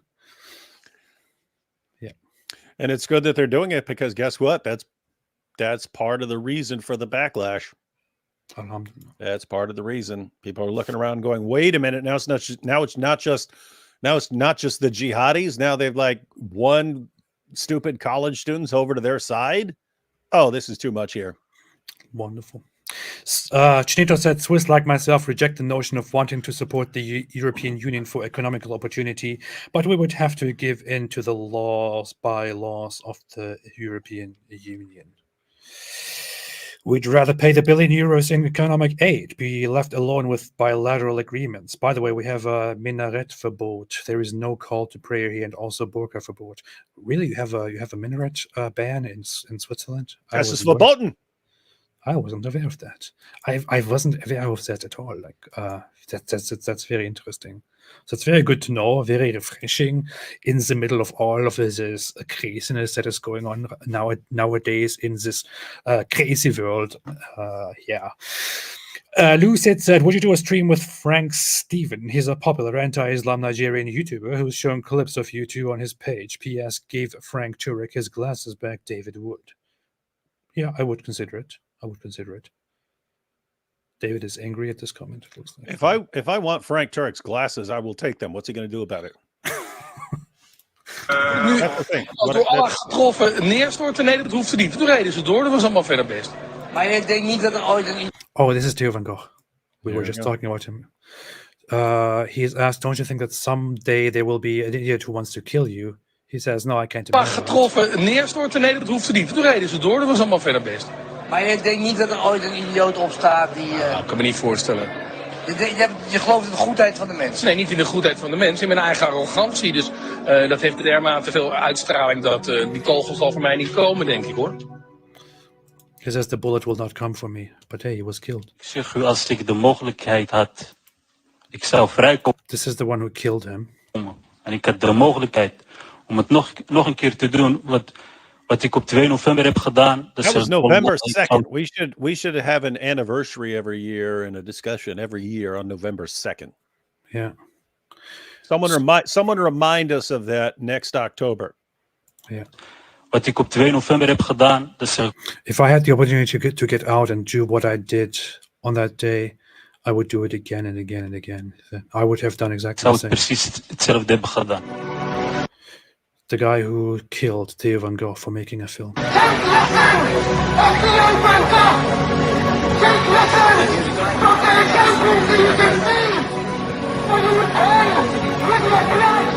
I agree. Take lessons. Take lessons from that situation. I agree completely. People should, and they refused. This is so Islamophobic, man. What's Such a cool picture of him, though, by the way, that one with the cigarette. Oh, yeah, it is. I want a picture like that, but I don't smoke. But I'll have to pretend. Oh, the killer, he had, what was it? He wrote down warnings against Ayan Hirsi Ali and Geert Wilders as well. Yeah. Welt. Geert Wilders is taking over the Netherlands, so... That's very violent. Throats must be split, skulls must be shattered. That's the peace of Islam. This is the path to victory.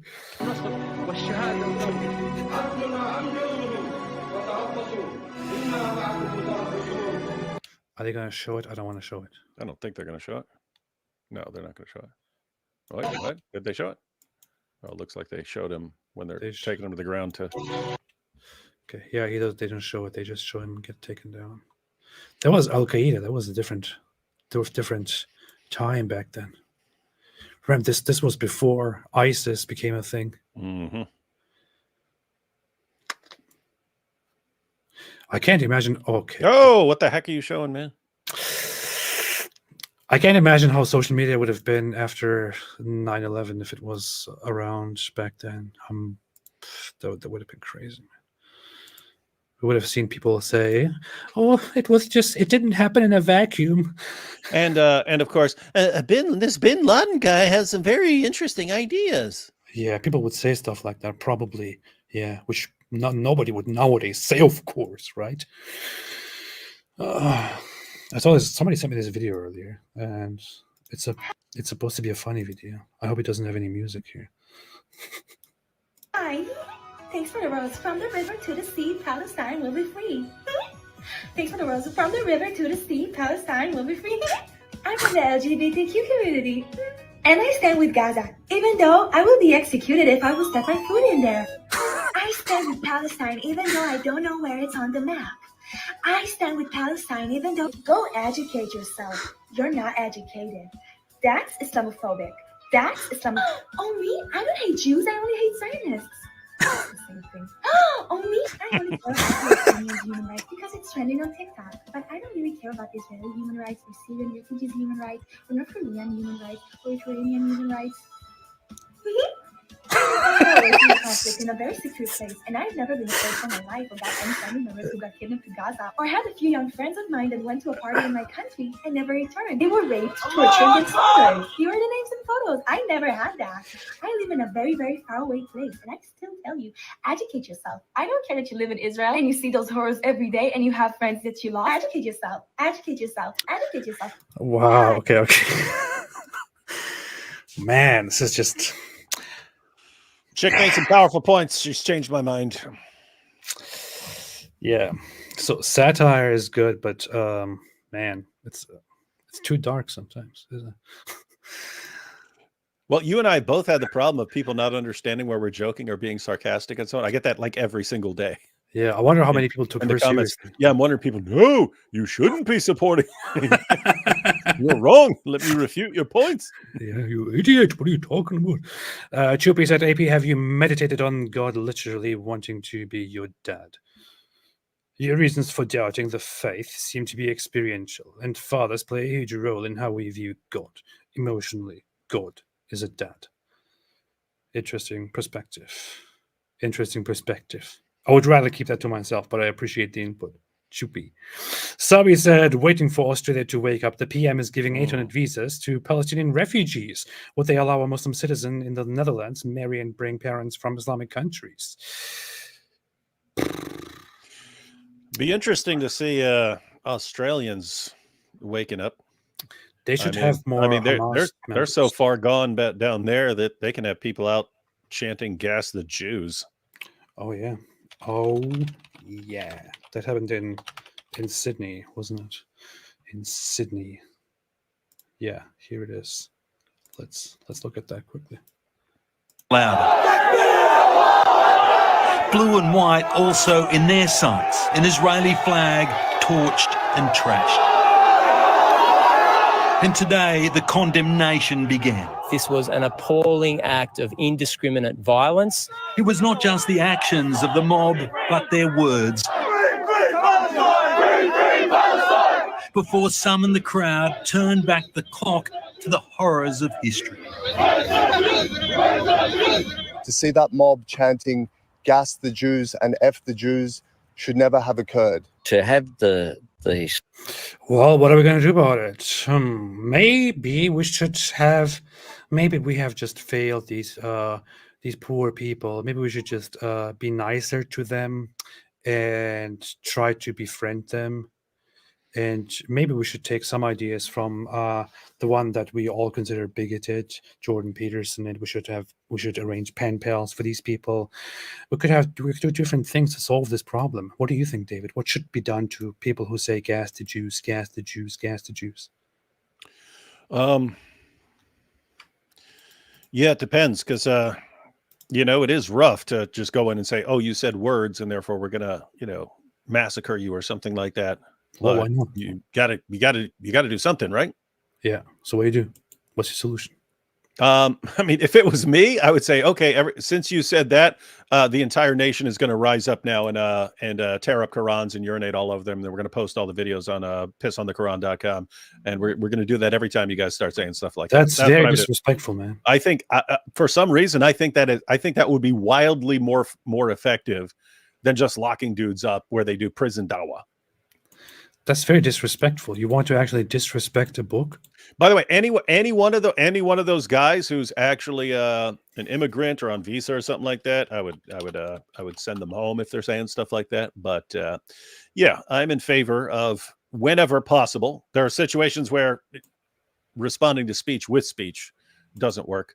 But it also depends on the laws there. Like, are you allowed to say that sort of thing? If you are, and you're allowed to say stuff like that in Australia, then yeah, I would respond with more speech that is that they will find offensive, let's say. So you actually want to disrespect a book because these people happen to say something about and again, we look at that and say, what? That's nothing. No, that would be wild. That would be wildly more effective than other stuff that you do.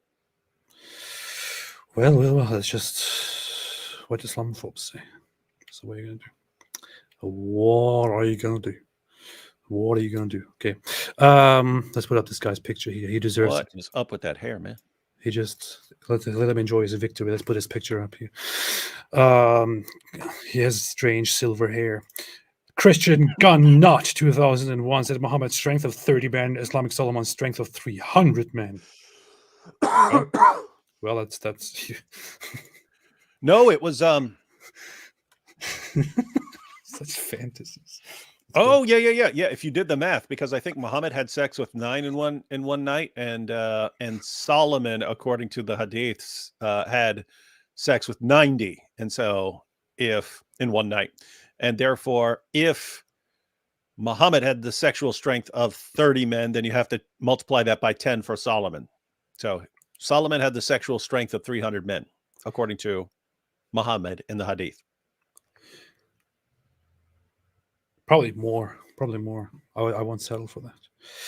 Joshua Wooden said, told by tater tots or Andrew apologists that they think he is innocent, and like flat earthers, no evidence is good, and more of the world should reject Islam. Yeah, just it's a hopeless situation, but in the end, we have a court that directly issued an indictment and directly charged him officially with organized crime, human trafficking, and rape. Mm-hmm. So people on the internet might think whatever they want with their stupid opinions, but the people who are actually in power, in charge, don't really agree with them. So, by the way, Tate earlier today tweeted, as a Muslim, I have enormous respect for Christians, and I state this from a position of kindness. The universe has always ensured that the weak were conquered. Every weak nation, every weak race, every weak faith. Stop complaining about Islam and look in the mirror. If you do not stick up for yourselves, if you do not hold the proponents of your faith accountable for degrading it through tolerance, if you allow yourselves to be constantly mocked, you will be crushed and replaced by Islam. I genuinely encourage Christians to stick up for themselves. Islam is not your enemy. Weakness is.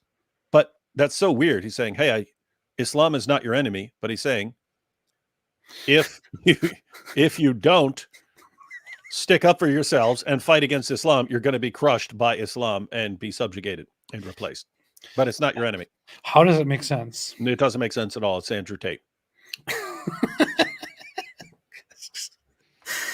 Man, it is interesting, though, that it sounds like he's encouraging Christians to stand up against Islam. Christians, as a Muslim, I tell you, you should fight back. Fight back before Islam crushes you.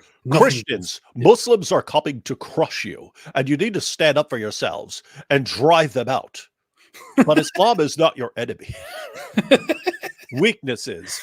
The weakness that will get you crushed and replaced by Islam if you don't crush them first. But they're not. It's not your enemy. What a dope. Beautifully said. I tweeted something earlier today, and I kind of want to talk about this at some point, but I'm not sure if I want to talk about this today or some other time. Did you see this tweet that I tweeted? No, I haven't. Did you see this X that I X'd earlier? RM said, please explain this. Oh, we already checked that. Thank you. Foxhole 5 said, Muslims and pro-Palestinians say Israel is a Euro entity in the Middle East, yet they don't have a problem with the Turkey. Turks are not from that region. Yeah. They came all the way from the other parts of the world and settled down there and all that. And by the way, lots of Jews in Israel are actually from the region. The highest percentage of Jews in origin are Mizrahi Jews, who are actually from the Arab world and from the Middle East. The Ashkenazi Jews who came from Europe mostly settled there after purchasing homes there. They didn't come and take people's homes by force. So there's some history to that. I tweeted this here earlier, David. I said, secular atheist societies are naive and fail to recognize the threats they face. Historically, Christian Europe robustly defended itself against existential threats. Racist. Post-Christian Europe firmly resists a return to Christian norms, but fails to recognize an enemy that is significantly more hostile and a much greater threat to everything that makes Europe, Christianity, secularism, or even atheism great. Atheism's not great. But go ahead. Secular Europe defends itself from its past, but lets the guard down in front of an enemy that is against its past, its present, and its future. Secular societies are famously open-minded and want progress at all costs, which can be great in a way, but this open-mindedness might be both their best friend and their worst enemy. These are only my thoughts at the moment. Now, some people agreed with me here, and the other people were like, what are you saying? Christian Europe was better? What about the Dark Ages? What about all of these things? What about inquisitions? What about this and that? Which is like, it has nothing to do with anything I actually said. No, and it's bogus. The Dark Ages is basically a myth. There was some problems there, which were in large part the result of Muslims starting to invade port cities through piracy, and people having to pull away from port cities, and thus slowing down trade and so on, and that leads to some other areas elsewhere.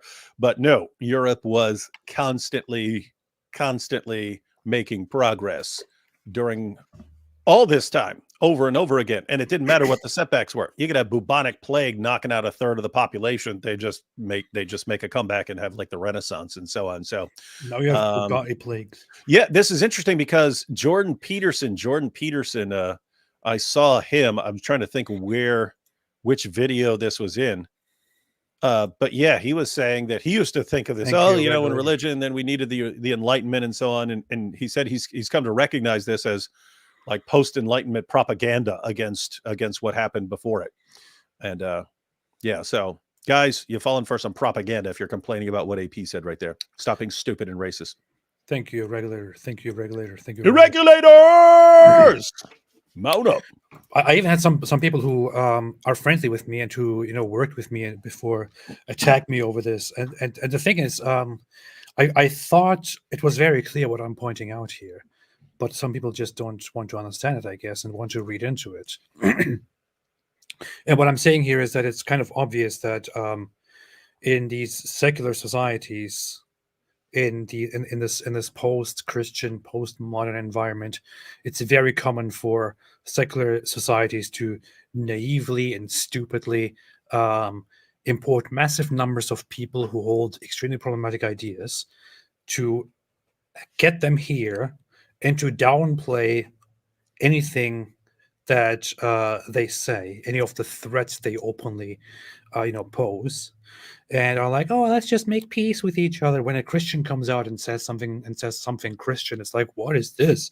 This is bigotry. This is medieval stuff. But such as that we should believe in God and pray.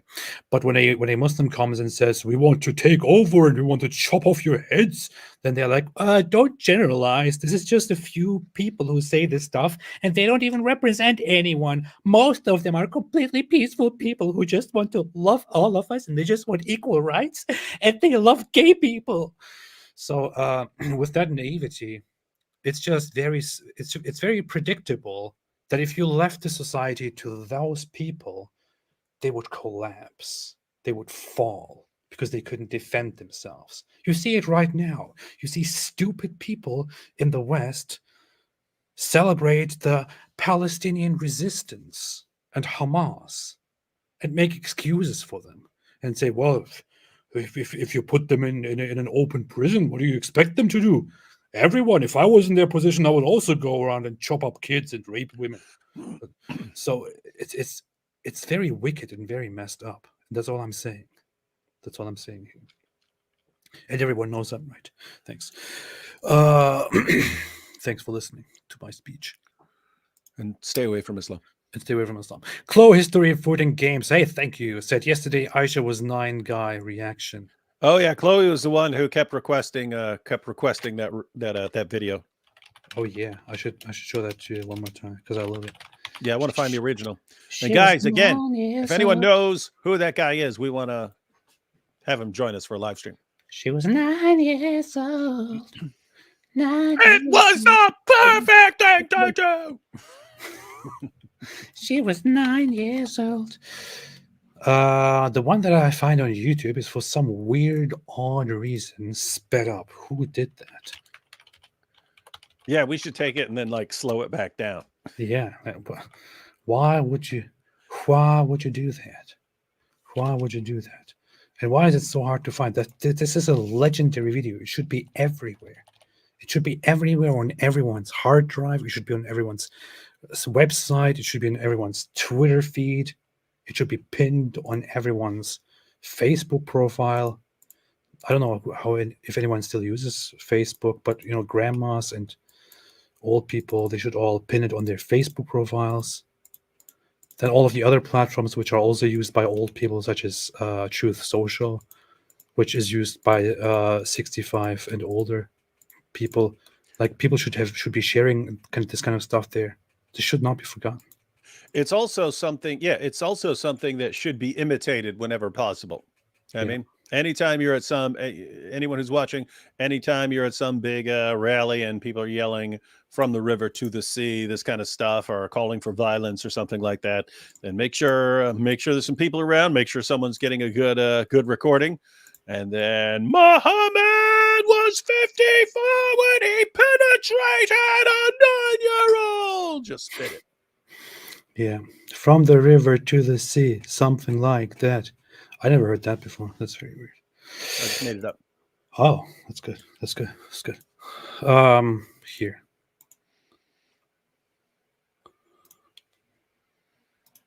I'm gonna make it slow. Oh, you're gonna slow it down? Okay, Yeah. that's cool. Please.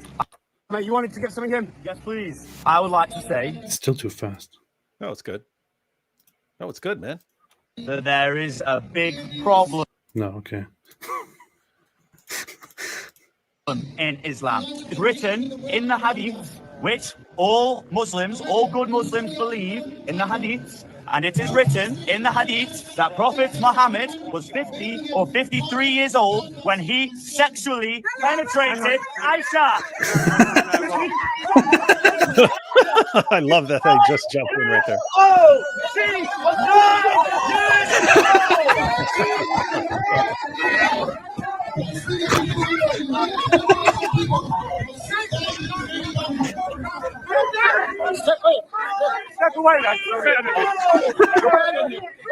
She was 9 years old.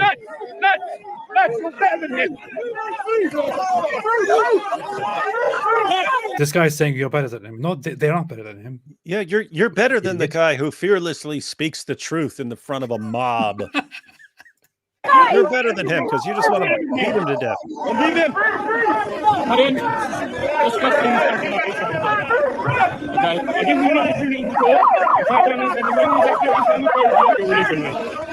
Okay, but you guys.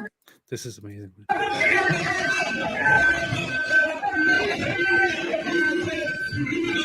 That wasn't exactly a clever move, mate, was it?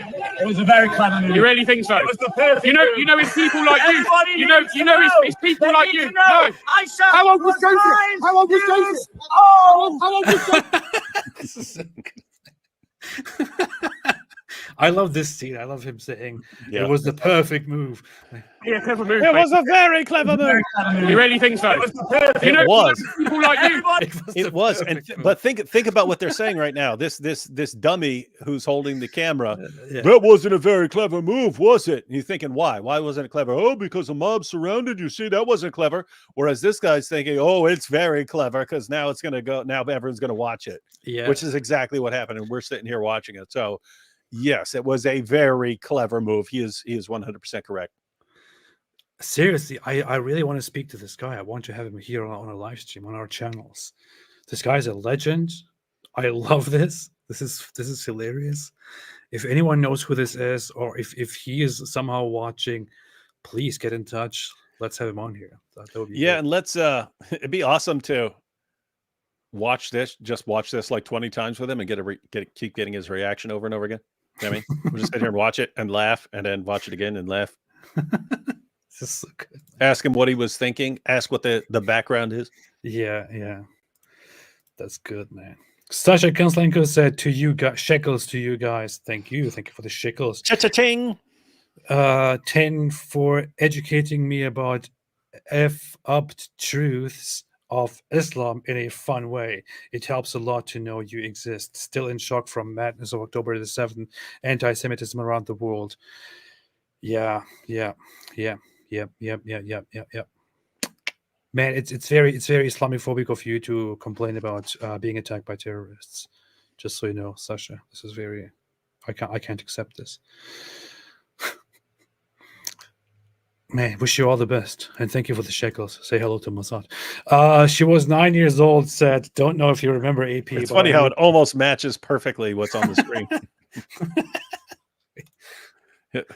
Here, right there. Yeah, got it. Awesome. There you go.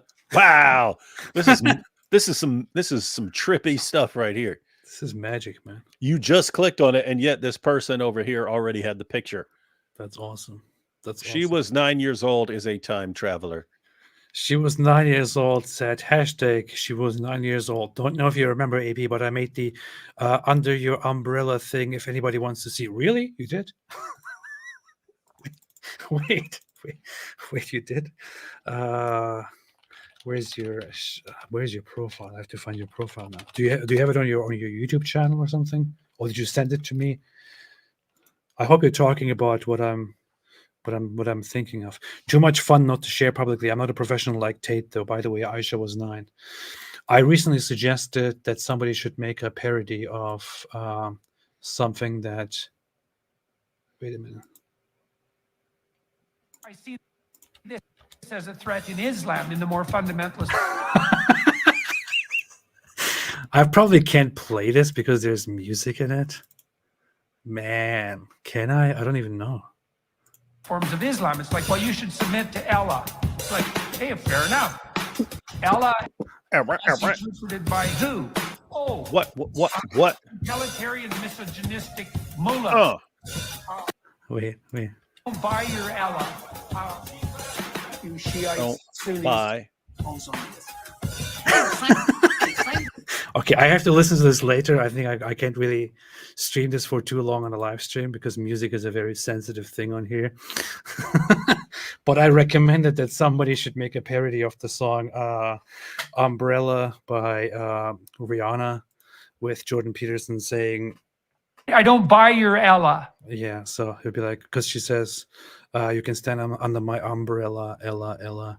And it could be like, I don't buy your Ella. I don't buy your Ella, Ella, Ella. Something like that. That's good. I'll check it out. Eduardo Mijares said, what brand of LED lights do you have on AP?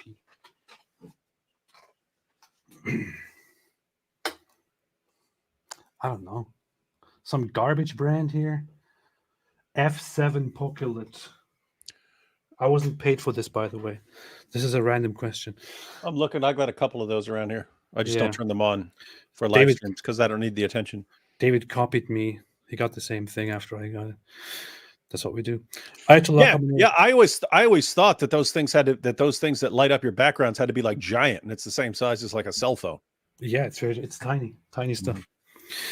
Ayatollah Khamenei said, "I ate turkey, and now my finances have collapsed, and I'm wearing a Shriner's hat."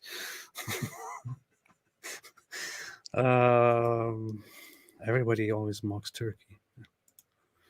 Can't be Turkish. White Lily said, I can't watch 9/11 videos. They hit hard since I saw the second plane hit while in class at 12 years old. I dealt with terrible identity crisis, literally can't hold back tears. I lived in NYC. You did? Oh. And as a Muslim, you just said earlier, fellow ex-Muslims, right? 12 years old at 9/11. Oh, that's about...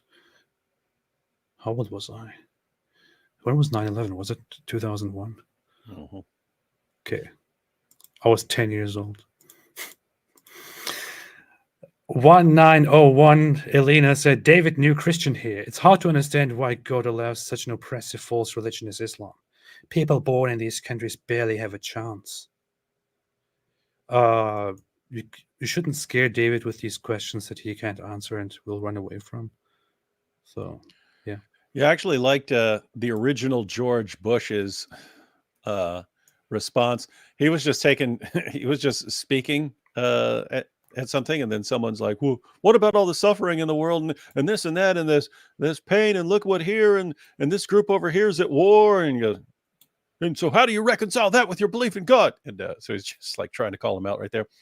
And George Bush goes, never occurred to me to blame God for all that. It's like if we're the ones screwing everything up. Anyway. Yeah.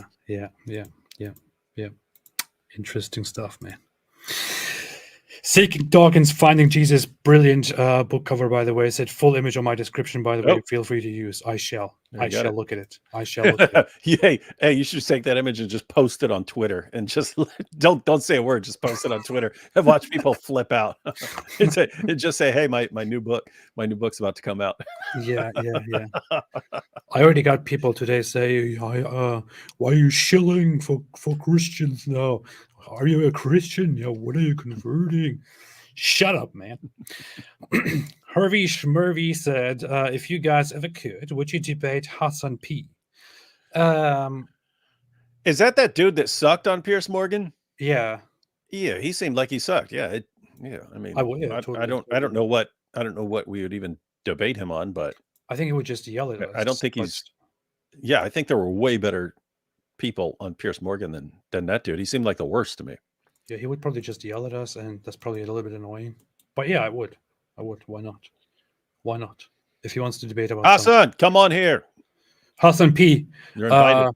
Hassan P, we invite you hereby to have a debate with us. In the real war room, not the fake Andrew Tate one.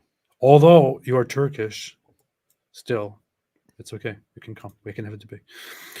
Cameron Schwartz said, have you guys noticed Megyn Kelly's podcast on Israel-Palestine conflict lately? She's amongst the most prominent pro-Israel commentators right now. I don't even know who that is. I heard that name quite a few times, but I don't really know who it is. She used to be one of the most popular... she used to have one of the most popular shows over on Fox, and then went over to MSNBC, and then it didn't work out because totally different crowd there, and then I think went off on her own. But no, I haven't been following her on this issue. Even looking at her picture, it's like I've never seen that person before. I'm probably really out of touch. Well, because of your cultural background, you don't trust women reporters. Yeah, well, that's Muhammad said, if whenever there is a woman, can't flourish, can't be successful, he'll fail. Black Milk is a Takikachu is a capybara. What is that? I think it's a giant fat rat. like I think. Why do you have to be so disrespectful? Yeah, there you go. Why do you have to do this, man? Like, leave the guy alone. Does this look like the Takikachu? I don't think so. No. Chloe said, can confirm Jin in Assassin's Creed Mirage tries to grape. Really? Does that appear in that game? Hey, you and I should. You haven't played many games in your life, you said, or not recently. I played a ton when I was a kid, and only a few since then. I would do it. You and I should play this game, Assassin's Creed Mirage. It is actually Assassin's Creed is a very popular game series, which you might have. Hey, I should come your way. We can record like a shaky booty video, a couple videos, and then us playing Assassin's Creed. I will. Yeah. I'll probably suck at it, but specifically because Assassin's Creed Mirage is about I think 9th century Baghdad or something like that, and it's quite interesting. It's like immersion into Islamic culture. Tatiana said, thank you, Tatiana. David Wood, AP, you have full authority, power to create and enforce all laws. What is the ideal, realistic fix to the Islamic problem in the West? Ban the Quran? Demolish mosques? What is your answer? I wouldn't ban the Quran or demolish mosques. Guys, I've said my position. I think ideally, if people were accurately, so if politicians and journalists and educators and entertainers were all like sane and reasonable, I think this problem goes away really, really quickly. I'm not saying everyone would leave Islam once the facts were all out there. I'm saying so many people would leave Islam that Islam would be so incredibly weakened that it just wouldn't be the kind of threat that it is. And so, yeah, so ideal situation. I'm just thinking about it. If you had news programs and it comes up as actual topics when there's a terrorist attack, they actually go into the sources and explain why it's there and show how Muhammad is the actual source of this violence, instead of covering for him and bringing on Muslim spokesmen to do dawah so that the news agency can show how tolerant they are. And we're going to have dawah guys on there to explain how this has nothing to do with Islam. And of course, they promote Islam on the show. So just imagine if it was actually different. If when, someone says, oh, but the Quran's so perfectly preserved, imagine they actually report facts instead of covering up things and so on. And so I think it's actually very easy to expose Islam. So best case scenario would be everyone actually understands it and can criticize it in the right way, in which case I think the problem goes along very quickly. But two, even if people didn't want to get involved, even if journalists and politicians didn't want to get involved, good, shut up and get out of our way. I think we can deal with that problem. I mean, think about the situation we're in right now, right? Again, if you go back 15 years, there are only a few of us who are there are only a few people dealing with Islam and actually going through the sources and putting that information out there. And what was against us? What did we have against us? We had politicians simping for Islam, journalists all over the place, constantly defending Islam, calling us liars. The entire education system, how can we help and support Islam? All of Hollywood, how can we help and support Islam? That's what we had against us. Everyone with like power to mass manipulate people, they were all against us. Social media companies constantly banning us for responding to things. These guys could be calling for jihad. We simply report what they're saying and actually go to the source, and we get banned. We get banned over this stuff. So this is what we had everything against us. And guess what? People are still coming around. Imagine if we didn't have everyone against us and people who don't actually want to stand against Islam just said, okay, we're not going to stand against Islam, but we're going to let you guys do it. We're going to keep our mouths shut, but we're not going to hinder you. I think Islam would be dealt with pretty quickly that way. So I do not think you have to. But here's the thing. Going along with what AP was saying, I believe if we don't actually deal with it peacefully while you have the opportunity, yes, then you get the bloodbath. You get the inevitable bloodbath. And when people are too fed up, they don't believe that they can deal with this peacefully, and they're going to respond violently. And it's going to be partly, in large part, the fault of people who marginalized and silenced them and called them racist for all these years. I haven't heard a more So Islamophobic it's just amazing to me that the people who actually tried to deal with the problem peacefully, non-violently for years, they're the racists and bigots. But the people who are trying to silence everyone who's concerned about it, the people who try to silence everyone who wants to deal with the problem peacefully, these are the guys who are driving the world inevitably to an epic bloodbath, and they think they're the good guys. Bunch of morons. Today's hero for the Palestinian Hamas cause in the Israel-Hamas war is none other than a perfect symbol of an Islamic society as advocated by Hamas. Gigi Hadid. She said, she's trending. That is the worst burqa I've ever seen.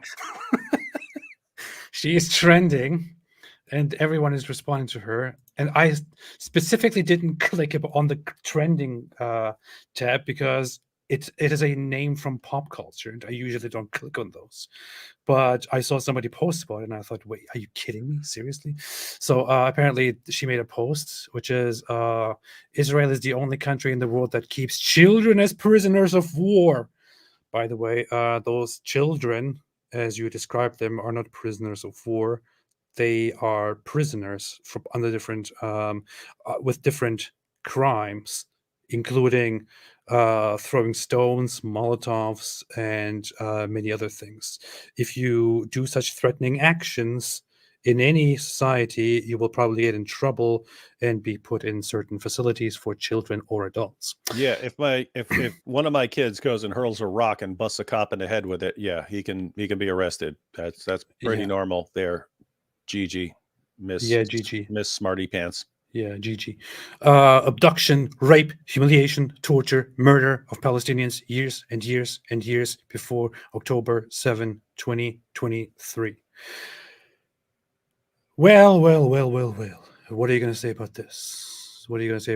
I'm pretty sure that she didn't do a single condemnation of October 7. I can already imagine that. I don't even have to check. But hey, I wish, I just hope that you go to Gaza on your way to advocate for more, Gazan stuff and Hamas stuff. Go do some modeling like this there under the authority of Hamas, and maybe then contribute with this modeling and these images. You can also go and I guess pose nude there, and donate from those funds then that you get to Hamas to supposedly protect the children against this terrorist state that is Israel. And I wish you good luck. Yeah. All right. And maybe also take a few gay people with you who would also advocate with you. That'd be very, very interesting. Very, very interesting. Oh, wait a minute. I forgot to respond to Tatiana. Tatiana said, you have full authority, power to create. What would be the best thing to do? Demolish mosques. I wouldn't ban the Quran. I wouldn't demolish mosques. I wouldn't do these things. I would crack down on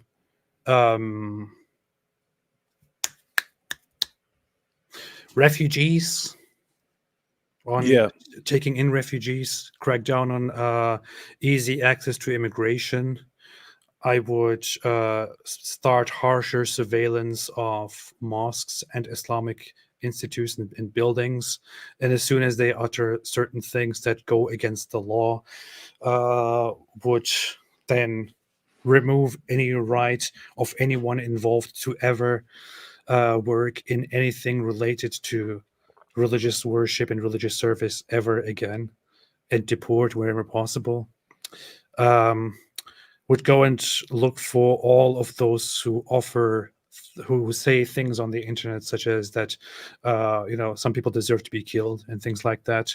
Because even in a country like America, if somebody justifies the killing of people based on specific ideas, it borders on going against the law and can go against the law. And so if I was in charge, I would crack down on those too. I don't know. Hard question. I will let you know when I'm the dictator. I will let you know when I'm the dictator, and it will be very nice. Believe me.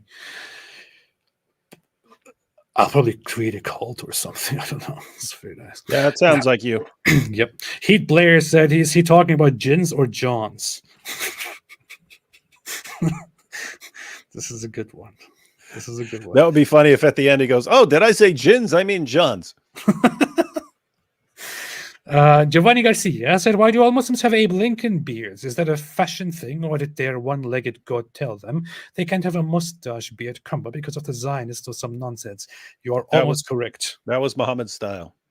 Muhammad was like, those people leave their mustache and those people do this and that, so we should be different from them. Therefore, you believers, you Muslims, you do keep your beard long, let it grow, don't cut it, keep your mustache short.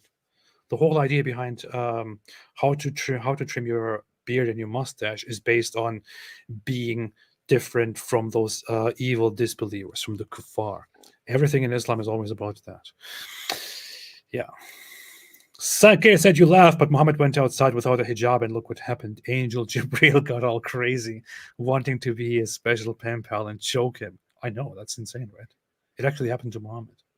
He almost got raped in the cave by Jibreel. The only way he could get out of that was to read, and he was like, "I can't read. Please don't do it to me." And then he actually read something. I heard someone, I forget who it was, but an Arabic speaking Christian said when he reads the stories in Arabic, he says it sounds like rape.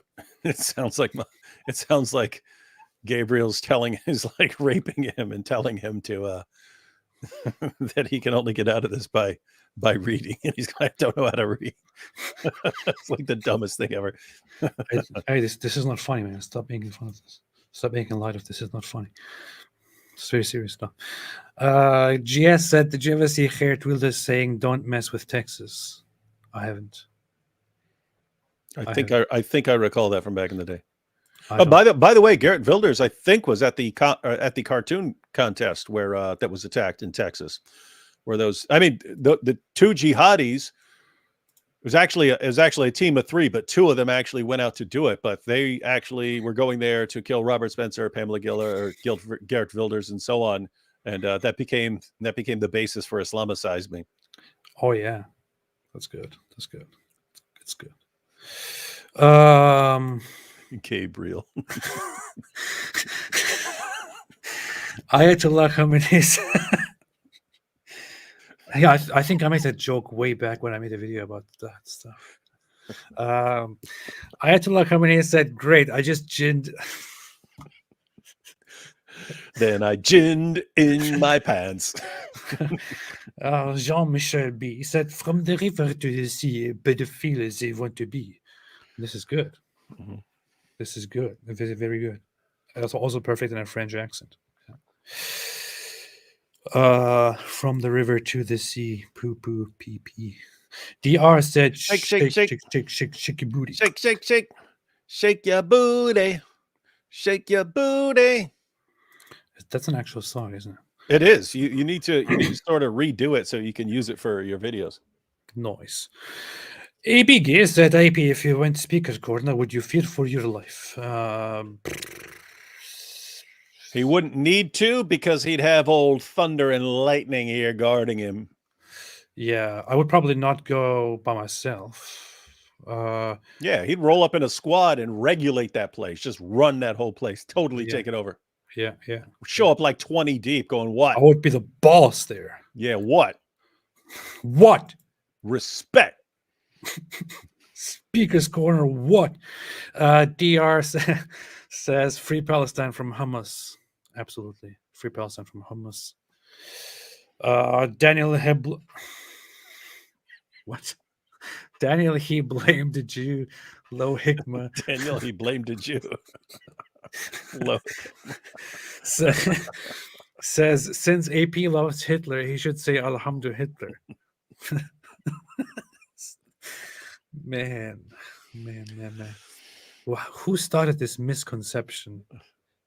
It's funny. We've been talking about how all these things like become part of the community based on previous things, and then they sort of gain momentum and they become part of like how we talk. But like someone jumping in there, be like, "What? AP loves Hitler? What?" Did you say gay momentum? Why would you say that? Bernard Rufio said, Aloha snack bar, AP and David, where's Yafur the donkey? Dead, unless there's competing stories. So Yafur the donkey was supposedly Muhammad's donkey, and I think there are sources on how this thing would like talk to him and so on. And then supposedly when Muhammad died, the donkey was so upset that it committed suicide. That sounds reasonable. I forget how. I think it jumped down it killed itself down a well or something like. I forget. But yeah, that was Muhammad's donkey. That's what donkeys do. That's the real life. Yeah, it is. That is the real world. There was a sometimes when you say Muhammad, I think of Mahamud, which is something that there was this little girl. She was on YouTube, and she was making videos. She was like this extremely highly intelligent autistic girl who went really hard right though, and was making videos. And she made this video. She looked like Ben Shapiro. She made this video about Islam, which was hilarious. I don't agree with much of the other stuff that she did, but that was hilarious. She was banned on YouTube after a while. I forgot what her name was, and I wonder if that video is available anywhere, because although she was kind of messed up, that video was hilarious, man. And I think you should see that. Sophie, yes. See, my wife knows. She said Sophie. Yes. Oh, you said Sophie. When you're saying she looked like Ben Shapiro, I was thinking they already got a girl that looks exactly like Ben Shapiro. That's that other girl on the Daily Wire. Yeah, no, not that one. Sophie. Her name was Sophie. I wonder if she's on any other platform and if she has that video somewhere, because I would really like to see that video, and it was hilarious. I should watch this sometime. Bernard Ruffi. Oh, I already read this. DR said in Australia we are trending towards woke and liberal, and not against it. Say what you want about COVID, but at least our immigration policy was on point. Yeah. It is weird. It's just built into my mind that Australians should be tougher since the entire population is the descendants of criminals. What? We had this conversation already. It's not the entire population. No, I'm just thinking the prisons I've been to. If you like take the entire population, like then put them someplace and they just keep having kids, I would expect those kids to be. These are the kids of just like hardcore criminals. They should be tough, and they're like I don't know. And then you watch like Crocodile Dundee when you're a kid, and you see him, and then there's Donk, and Donk is this big tough dude, and you think, oh, Australians, he's super tough, and then you got the Foster's beer commercials, and they're all cool, and then you got Jacko. Remember Jacko, the Energizer commercials when you were kids? Everything coming out of Australia was cool, and boomerangs. And they're kangaroos and hunting crocodiles and stuff. You think these are the toughest people in the world. And then, let's celebrate as these guys are saying yes to Jews because we don't want to hurt their feelings. Like, what happened to you guys? Someone grab a boomerang. Somebody grab one of them. But just for clarification, because we want to be inclusive and not be racist, anti-Australian bigots, I have to point out that the accurate description of the situation is actually that a minority of Australians are descendants of convicts that were sent to the colony. Don't believe what David Woody is telling you with his typical anti-Australian bigotry. Australophobia. It's a big island populated entirely with criminals. That's what it is. Yeah, well, that sounds nice. That sounds nice. I found the video. Assalamu alaikum, my Muslim brothers and sisters. I come to you today to atone before Allah for my misdeeds against His people. I perpetrated grievous verbal abuse against the defenseless and entirely innocent people of Islam by very sincerely threatening nuclear genocide on a serious platform that is a Discord server. Little known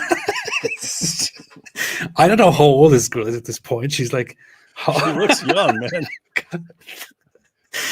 Man. I was given permission by the United States government to do it. Not only did I have the codes, but the launch keys were in and the missiles were seconds away from being launched. Doesn't she look like Ben Shapiro? A little bit. She looks exactly like Ben Shapiro. I thought this is Ben Shapiro when I saw this. All of a sudden, though, I received a flood of Twitter mentions telling me that the actions I described were morally wrong, a fact which I was completely oblivious to. In their sage wisdom, they proved irrefutably that my hatred was unjustified, assuring me that there is no meaningful correlation between Islam and the proliferation of rape gangs in Europe. Long story short, peer pressure succeeded in completely changing my mind, and the peacemaking spirit of John McCain inspired me to stop the nukes just in time. Since then, I've become a devout follower of the Prophet Muhammad. Suffice to say, I've been having a fuck ton of fun. Of course. Yeah. I remember this video. But I don't know how old she is. A child. She was banned from YouTube after a while for. She looks 12 or 13 to me, but some people just look young even when they're 17 or 18 or something. She was banned for hate speech or something like that from YouTube permanently, and that was like Not a shocker. skyrocketed to 1 million subscribers, and then she was banned after reaching 1 million subscribers. Yeah, thoughts on Ataturk, said Sankey. He's dead. Yeah. What are your thoughts, David? Don't know him, don't care. Okay, but do you agree that he's dead? If you say so. Okay, good. My wife says she was 14 there. Really? 14? Oh, okay. Interesting. I was almost right on the money. Nice. Riley's fish and flag will say it's because they are mostly brown. I agree. I don't know what this refers to, but yes, completely.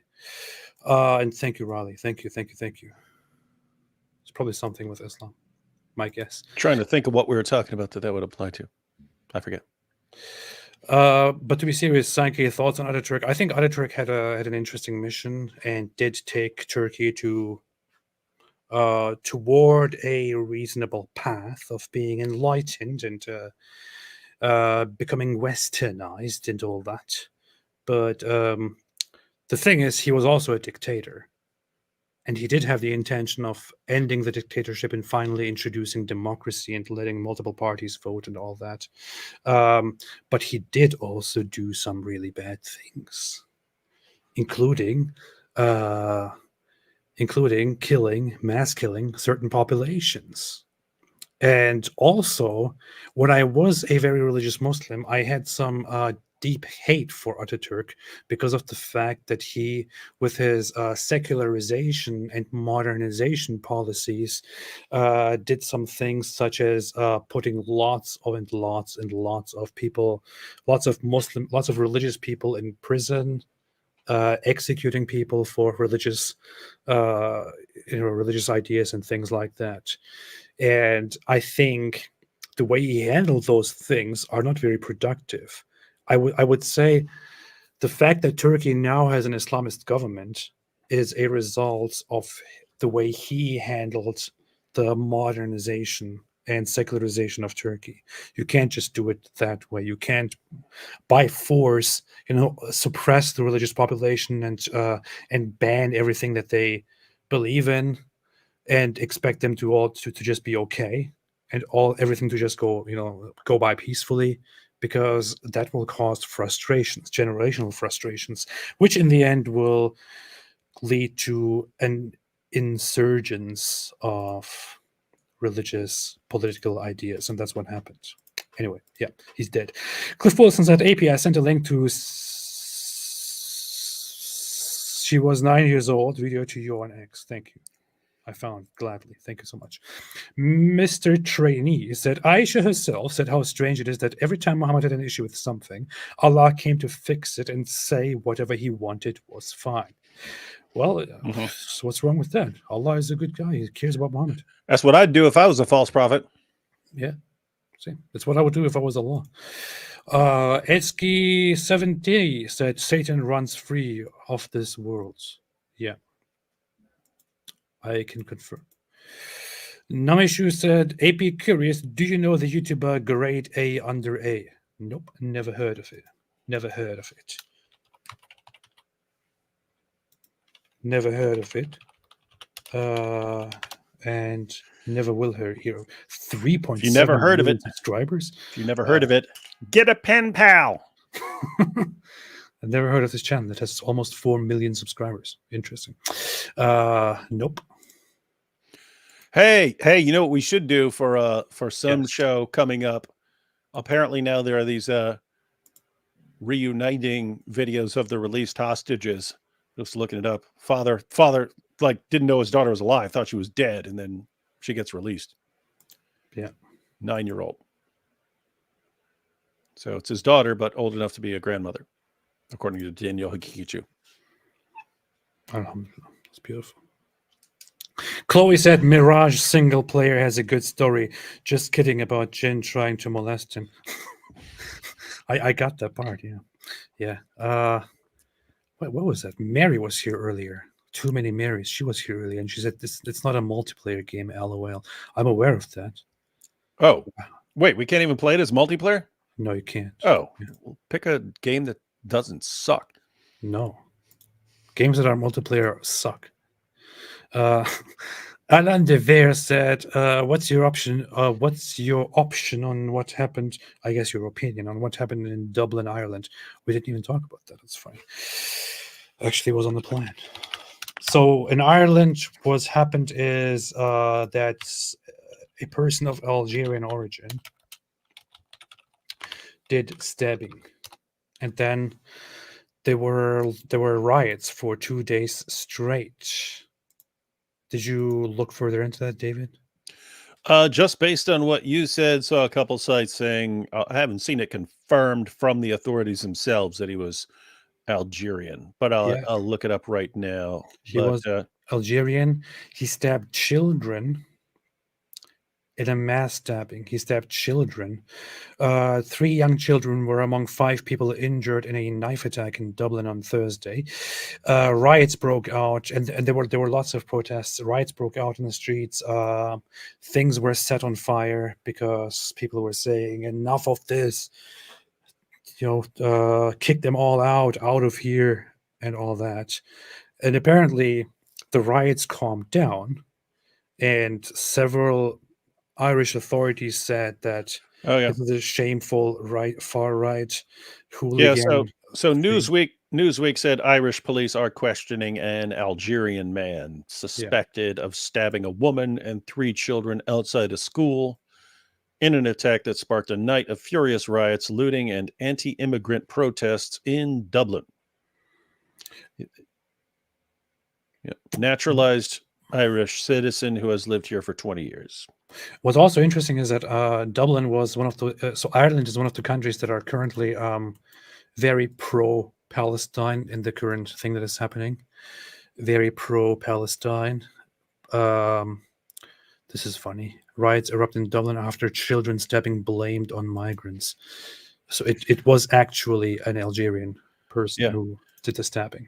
Yeah, and interestingly, the guy who stopped him was that Brazilian.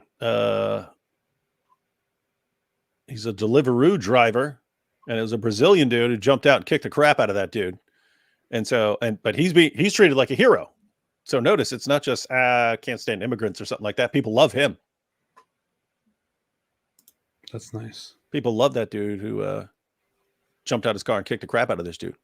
That's nice. Which, for the record, is exactly what I would have done. That's what you say, but yeah. One of the victims is also from a migrant family, they say. Wonder what background, though. So that's what happened. Apparently, the situation has very much calmed down as it stands right now.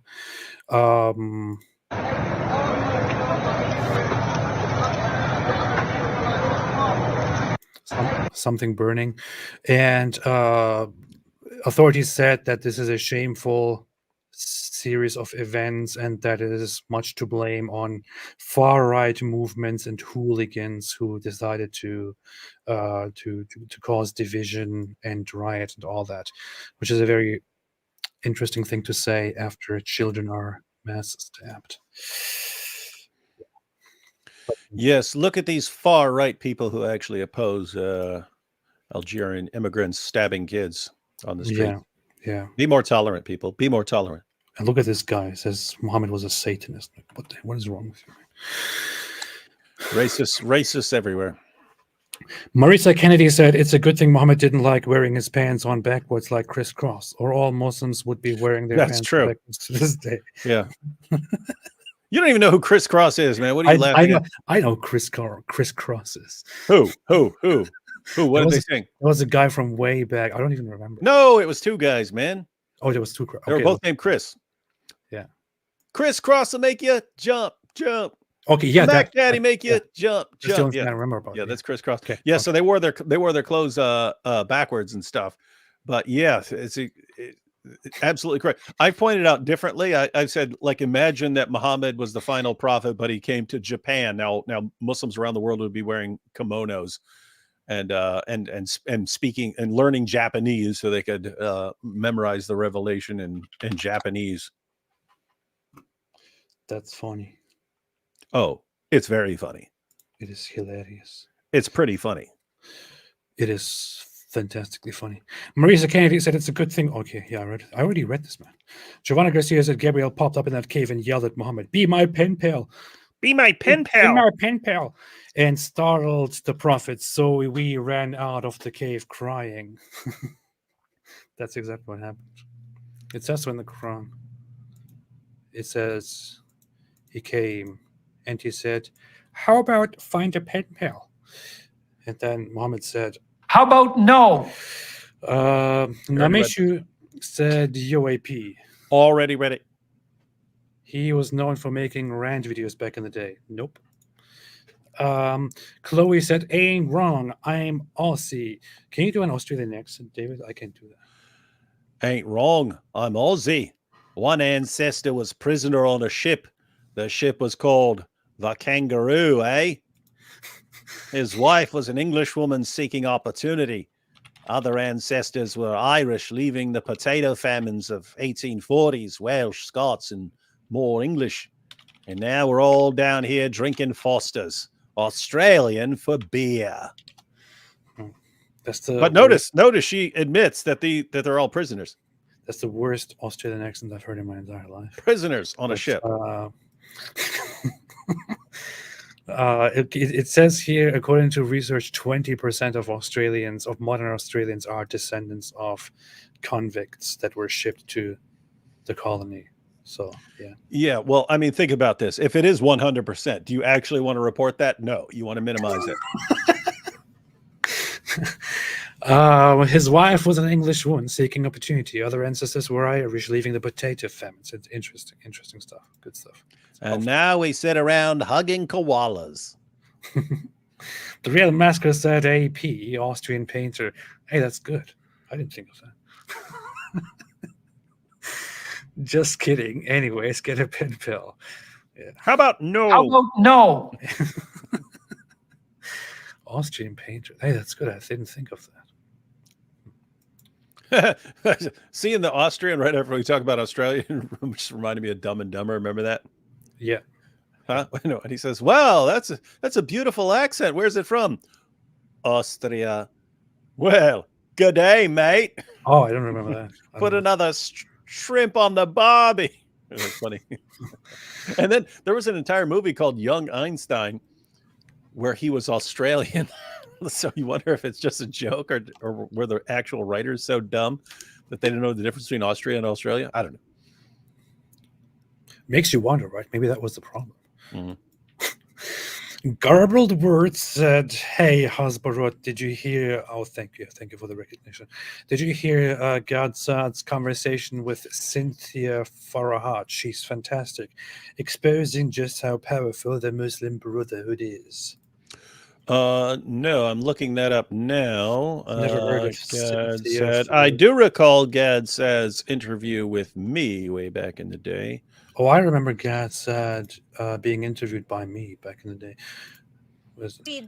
My chat with Cynthia Farahat on the dangers of the Muslim Brotherhood.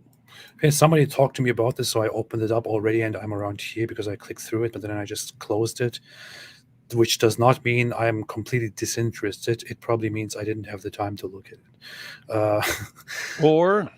Or you were like, oh, who is this woman? She's got half the brain of a man.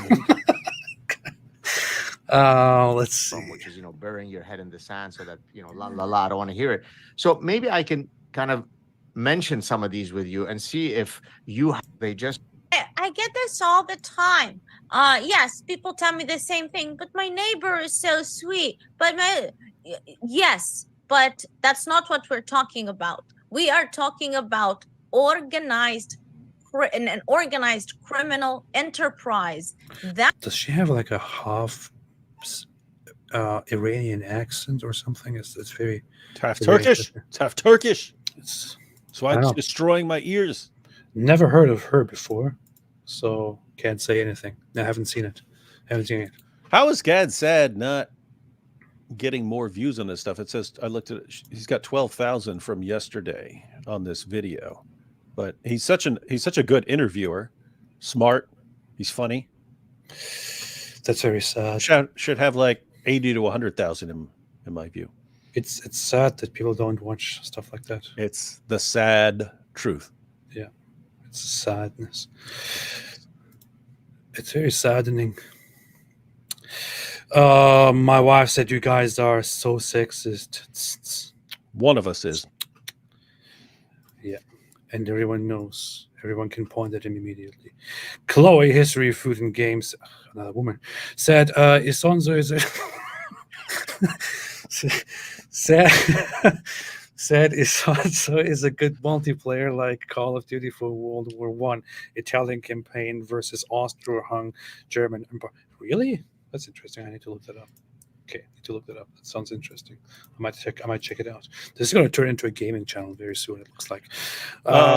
We should just go old school from like 10 years ago and just play Call of Duty Black Ops zombie mode. That was cool because they were Nazi zombies, right? It's zombies that you should kill and Nazis, and therefore it's like the most hideous form of zombies. Yeah, it's true. Cedric said Ataturk was a dictator, and I don't know what to do about that. Yeah, that's a reference to the Jordan Peterson. Jordan Peterson says Muhammad was a warlord, and I don't know what to do about that. I don't know what to do about that, eh? Muhammad I can't just sit around at Tim Hortons drinking barrels of maple syrup, eh? He barely ever says "a." Why do you always add that to him? Always have to make fun of those poor Canadians. Like, this is why they are scared to come to America and live among you. See? No, the entire population of Canada was populated by French people running away from American freedoms. But... There you got another one. Awesome. Gray said, do you think it's easier to convert the bad kind of Muslim to the better kind of Muslim, to a Christian or to an atheist? What? Do you think it's easier to convert the bad kind of Muslim? If you have a dangerous jihadi, if you have a jihadi, or not necessarily jihadi, but someone who's in that ballpark of ideologically, is it easier to convert him to being a nice Muslim, or to a Christian, or to an atheist? This is funny because I completely understood this the other way. Because when I read bad kind of Muslim, I understand a Muslim. Oh, like someone who's not taking it seriously. Yeah. I don't know. What do you say? Yeah, you can read it that way. Yeah, I'd say. I mean, all three happen. All three of these things happen, but seems more common for them to leave Islam and become a Christian or an atheist. Yeah, I think it really depends on people. There's no way to ever group them and say for this kind of people it's easier to do that, because it's like, yeah, it's gonna depend on the person. So it's easier if they leave Islam and then they have a choice to make depending on their IQ. If they have a high IQ, they go to Christianity. If low IQ, they go to atheism. So it's going to depend on the person. Yeah, atheists, they're stupid. Vitor Emanuel Oliveira said AP play Europa Universalis Catholic Ottomans and become the emperor of the whole of the Roman Empire. Our whole live streams are going to become discussions of video games. Hey, you think I didn't do this already? Vitor Emanuel Oliveira play Europe Catholic Ottomans become the emperor of the Holy Roman Empire. I already did this. I already became Ottoman Orthodox Christian and became all kinds of things. I have experimented with that game forever, for years, because it's amazing, and I'm a nerd. Yeah. We're learning that. Stephen Robertson said, what do you think about this? Judas was the disciple whom Jesus loved, wrote the Gospel of John, and is the greatest unsung hero in the New Testament. Nope. Sounds dumb. Doesn't fit the text at all. If David said it, it's true. Itski7D said, AP, if you could time travel to Muhammad's time, would you kill him? Probably, yeah.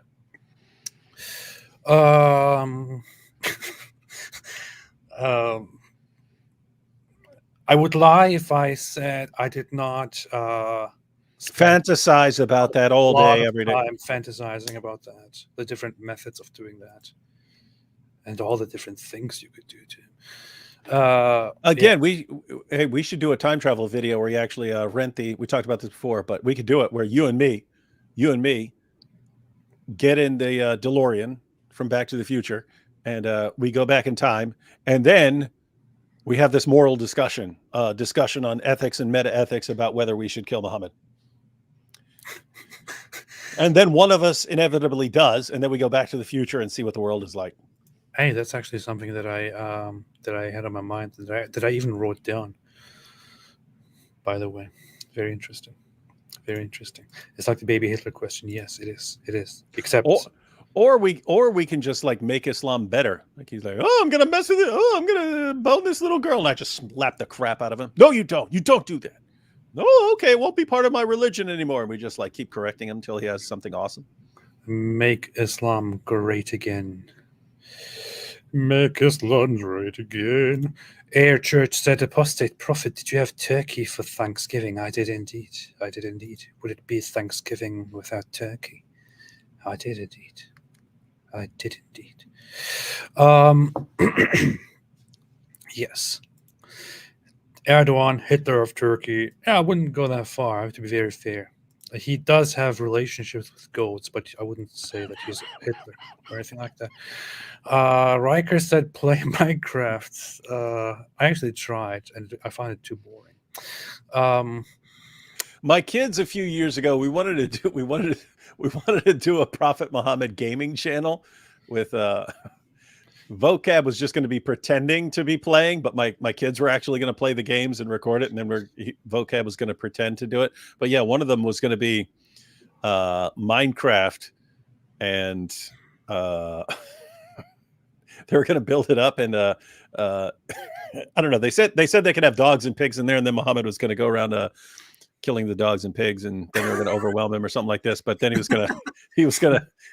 They said they can rig the entire place with dynamite, and he was going to blow it up at the end. Anyway. Yeah. That sounds very good, man. But wouldn't you click on a Prophet Muhammad gaming channel where it's Prophet Muhammad playing these games and freaking out over Jews and stuff? I would. I absolutely would. Bob Johnson said AP eating turkey would be cannibalism. Indeed. Yeah, indeed. Ali Hashim said AP is a Hitler supporter and you as Americans are okay with that. Probably looks like it.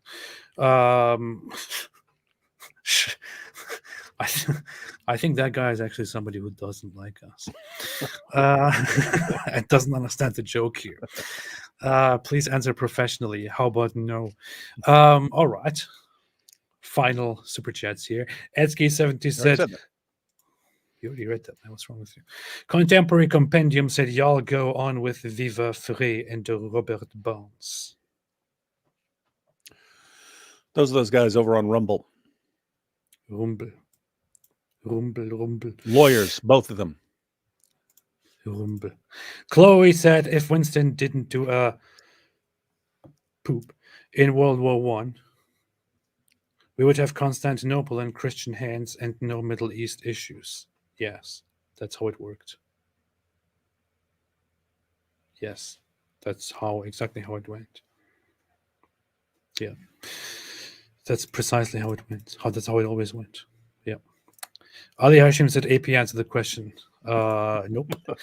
Vilma said, poor little confused kid. You're my dimmy. I don't answer questions. AP Minecraft boring. AP don't ask the questions. The questions ask him. What? Join Destiny 2. It's multiplayer. I heard of it, but I've never ever looked into it. Dark Tower. Real Red Dead.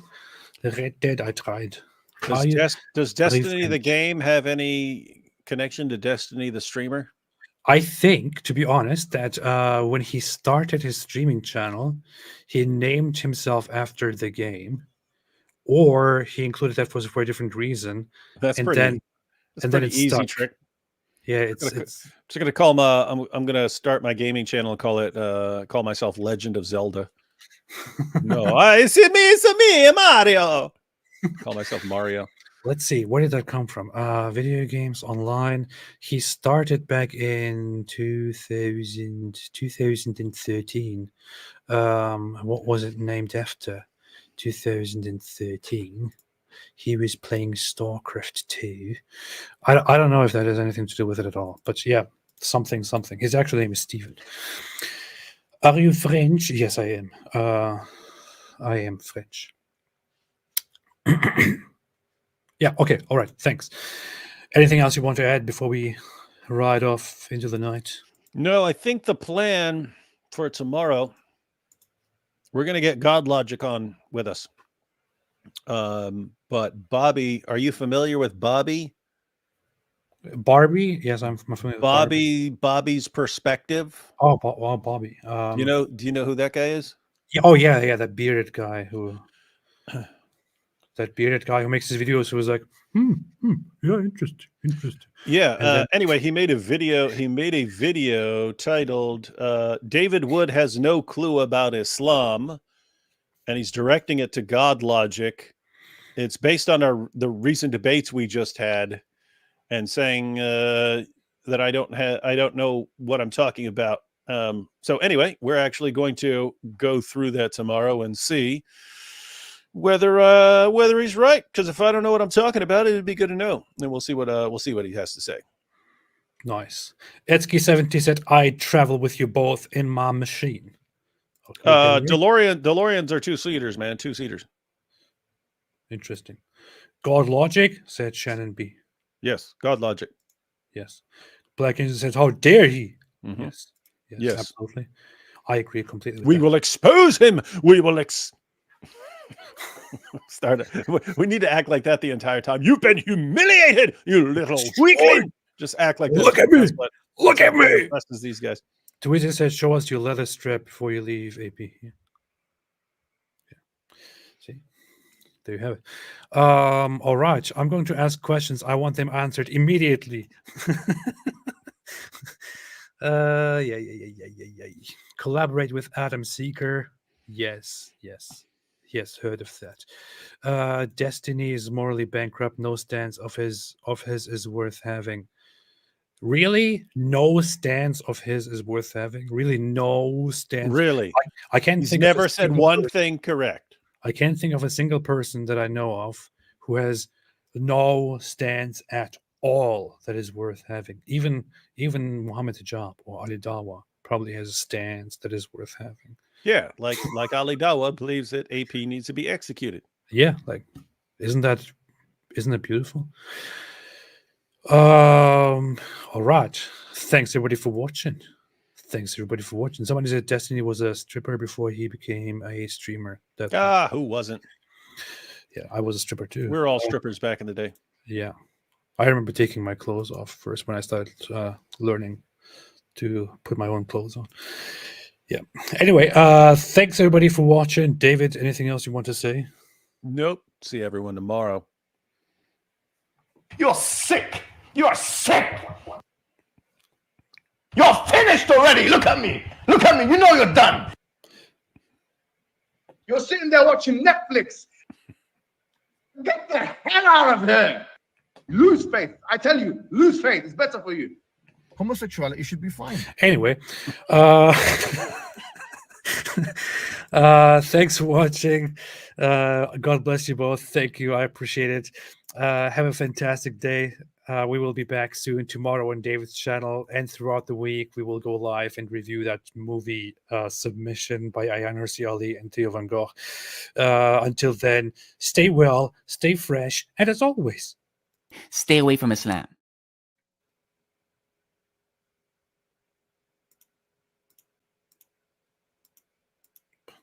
I can't end my stream. It says you are logged out and you can't end the stream. This is so stupid. It's cool. We're gonna go on forever and ever. Anyway, stay away from Islam. We're trapped.